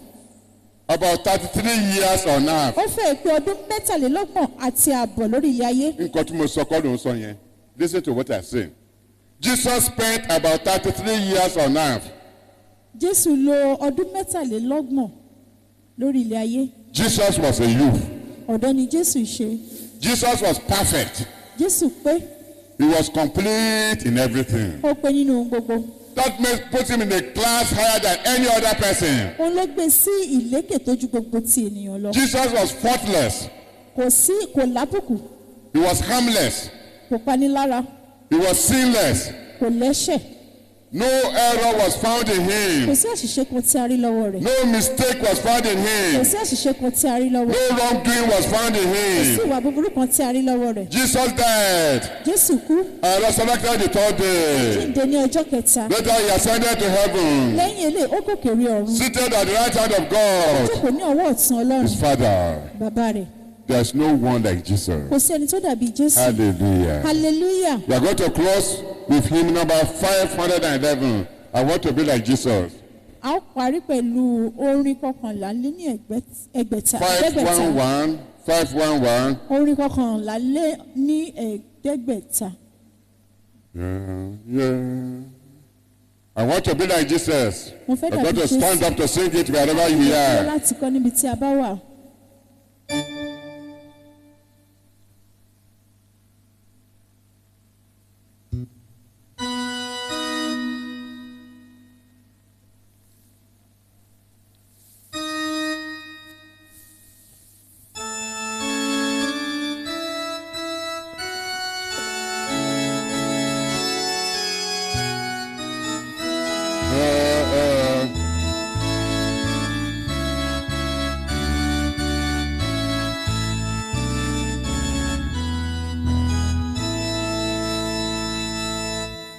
I want to be like Jesus, so Lord, and so make for no one but an angry word that ever heard him speak. I want to be like Jesus, so frequently in prayer. God upon the mountain top his let his Father dear. I want to be like Jesus. I never find that the bicycle there was and all kind. I want to be like Jesus and get to God, so that of me have the worship. I want to be like Jesus, who sweetly said all. Let us share like unto me. I want to be. But oh, I'm not. Slow down. But oh, I'm not like Jesus, as anyone may sing. The gentle Savior send the grace and make me like to thee. Come to the altar of prayer. Go down on your knees and pray to the Lord. Pray. Come to the altar of prayer. Ẹ wá síbi pẹpẹ àdúrà.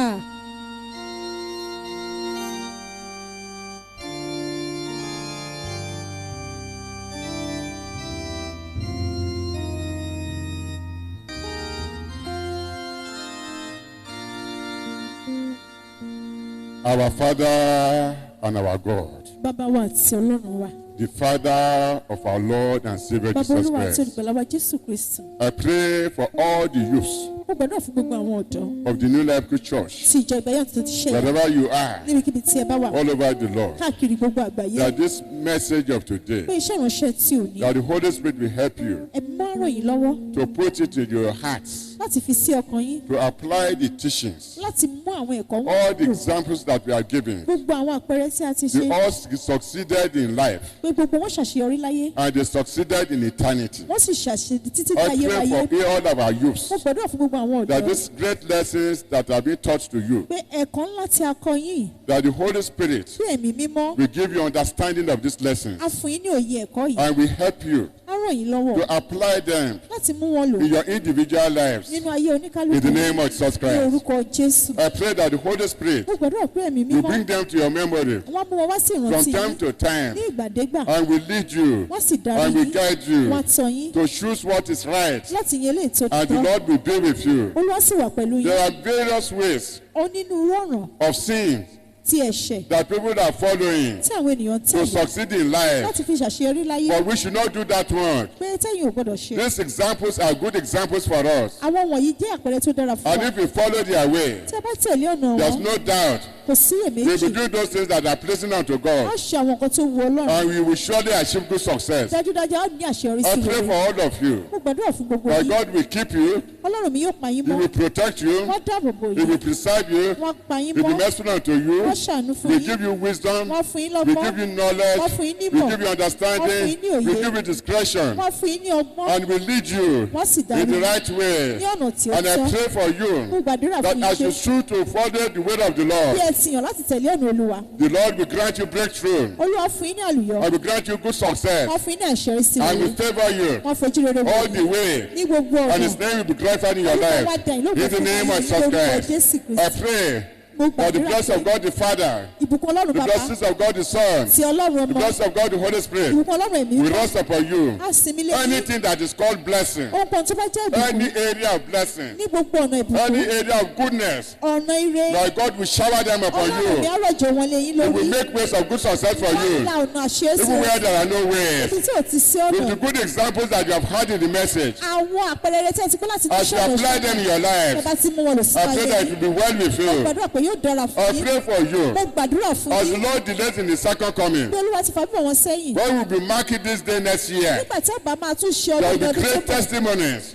àwọn ẹ̀rí ńlá tó ga that we jùlọ have seen in your lives, tá ò sì rí inú ayé that yín we have seen in your homes, tá ò sì rí inú ilé that yín we have seen in your family, tá ò sì rí inú ìdílé yín that we have seen in the work that you are doing for the Lord. tá ò sì rí nínú iṣẹ́ tí In ẹ̀ ń ṣe every fún yín ní area, gbogbo ọ̀nà that God will have surprised you for two, olúwa mi àti for yànjẹ́ ní good. sídere There will be great resources pé àwọn àlùmọ́nì òrèrè that will be showered upon you tí olúwa yóò dàlù yìí spiritually, ní ti ẹ̀mí ti financially, ìṣúwọ́nà physically, ti ojú tàbí socially, ti àwùjọ mentally, ti ọgbọ́n and orí in all areas. àti ní In gbogbo the name of Lord Jesus ní orúkọ Christ, Jésù and it shall be well with yóò you. sì dára fún You yín will reach the height ẹ ó débi gíga that my God tí ọlọ́run mi has purposed tí wọ́n ti pinnu and planned tí wọ́n ti ṣètò and prepared concerning you. nípa ti In the yín name of Lord ní Jesus orúkọ Christ, Jésù I Kristi pray mo gbàdúrà you will not allow anybody wọn ò ní fàyè to gbẹ́nikẹ́ni despise your youth. láti gan ọ̀dọ̀ You will yín take a good stand for God, wọ́n mú ìdúró yín fún and the ọlọ́run Lord will prosper you. olúwa sì mí You will ṣàṣeyọrí be a pride to the Lord Jesus Christ. ẹ jẹ́ wọn àmúyangàn fún olúwa You will Kristi be a Kristi pride to the New Life ẹ Church. jẹ́ wọn àmúyangàn fún ìjọ ìgbẹ́yẹ̀ You tó will be ti a ṣe pride to wọn me. ẹ mú jẹ́ wọn àmúyangàn sí mi You will be a pride to your ẹ parents. mú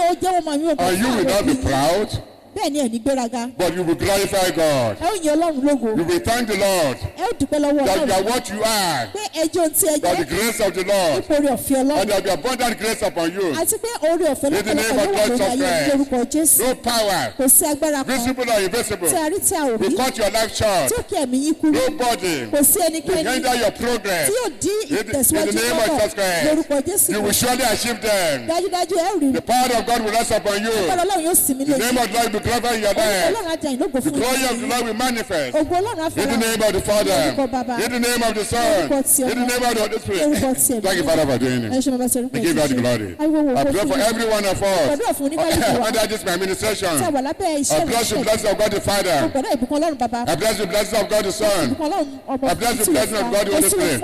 It is well with ó ti you dára all fún the wa way. Gbogbo ọ̀nà. The Lord will prove himself in your wọ́n life. fẹ́ ara wọn He òun will ní draw you ayé wa closer to himself more than before. wọ́n súnmọ́ ara wọn ju He tàtí will answer your prayer. wọ́n dá àwọn àdúrà I will wa keep you and protect you pa wọ́n mọ́ wọ́n dáàbò bò wá and preserve you for his own glory. wọ́n pa mọ́ fún ògo wa Thank you, Father, for doing Ẹ ṣé it. bàbá torí We pé give you the láti glory. gbogbo ògo fún yín This is the last Sunday èyí ni ọjọ́ olúwa tí ó in the bọ̀ month of ní July. oṣù keje Next Sunday is 1st of August. ọjọ́ olúwa tí ó bọ̀ Oh, pray for us oṣù kẹjọ that all the good things gbogbo rere that are seen right for us this month, ètò ọlọ́run ṣe fún wa nínú we shall ọdún get them in Jesus' àgbà name. lórúkọ Jésù No evil shall befall any of kò us. ní ṣubú The lẹ́nu name of God be glorified in our ọlọ́run lives. ajá ìlógo fún The dáadé blessing of God the Father, ọlọ́run bàbá God the Son, ti ọlọ́run God the ọmọ Holy Spirit, ti ọlọ́run ẹ̀mí upon all of ó wà us. lórí gbogbo In the wa name of the Father, in the name of the Son, in the name of the Holy Spirit.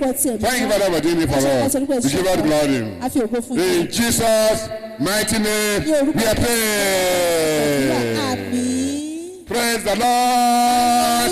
hallelujah Praise the Lord. hallelujah Praise the Lord. hallelujah Praise the Lord. Praise the Lord. Praise the Lord. Praise the Lord. Hallelujah. Let's make a loudness to God. Let's make a loudness to God. Let's make a loudness to God. Hallelujah. The watchword for the year 2021. The Lord is my shepherd. I shall not want. Psalm 23 verse 1. Akọ́mọ̀nà ọdún 2021. Olúwa di olùṣọ́-àgùntàn mi, èmi kì yóò ṣaláìní. Orin Dáfídì kẹtàdínlógún ẹsẹ̀ kìíní. Remain blessed in Jesus' name. Amen. Thank you.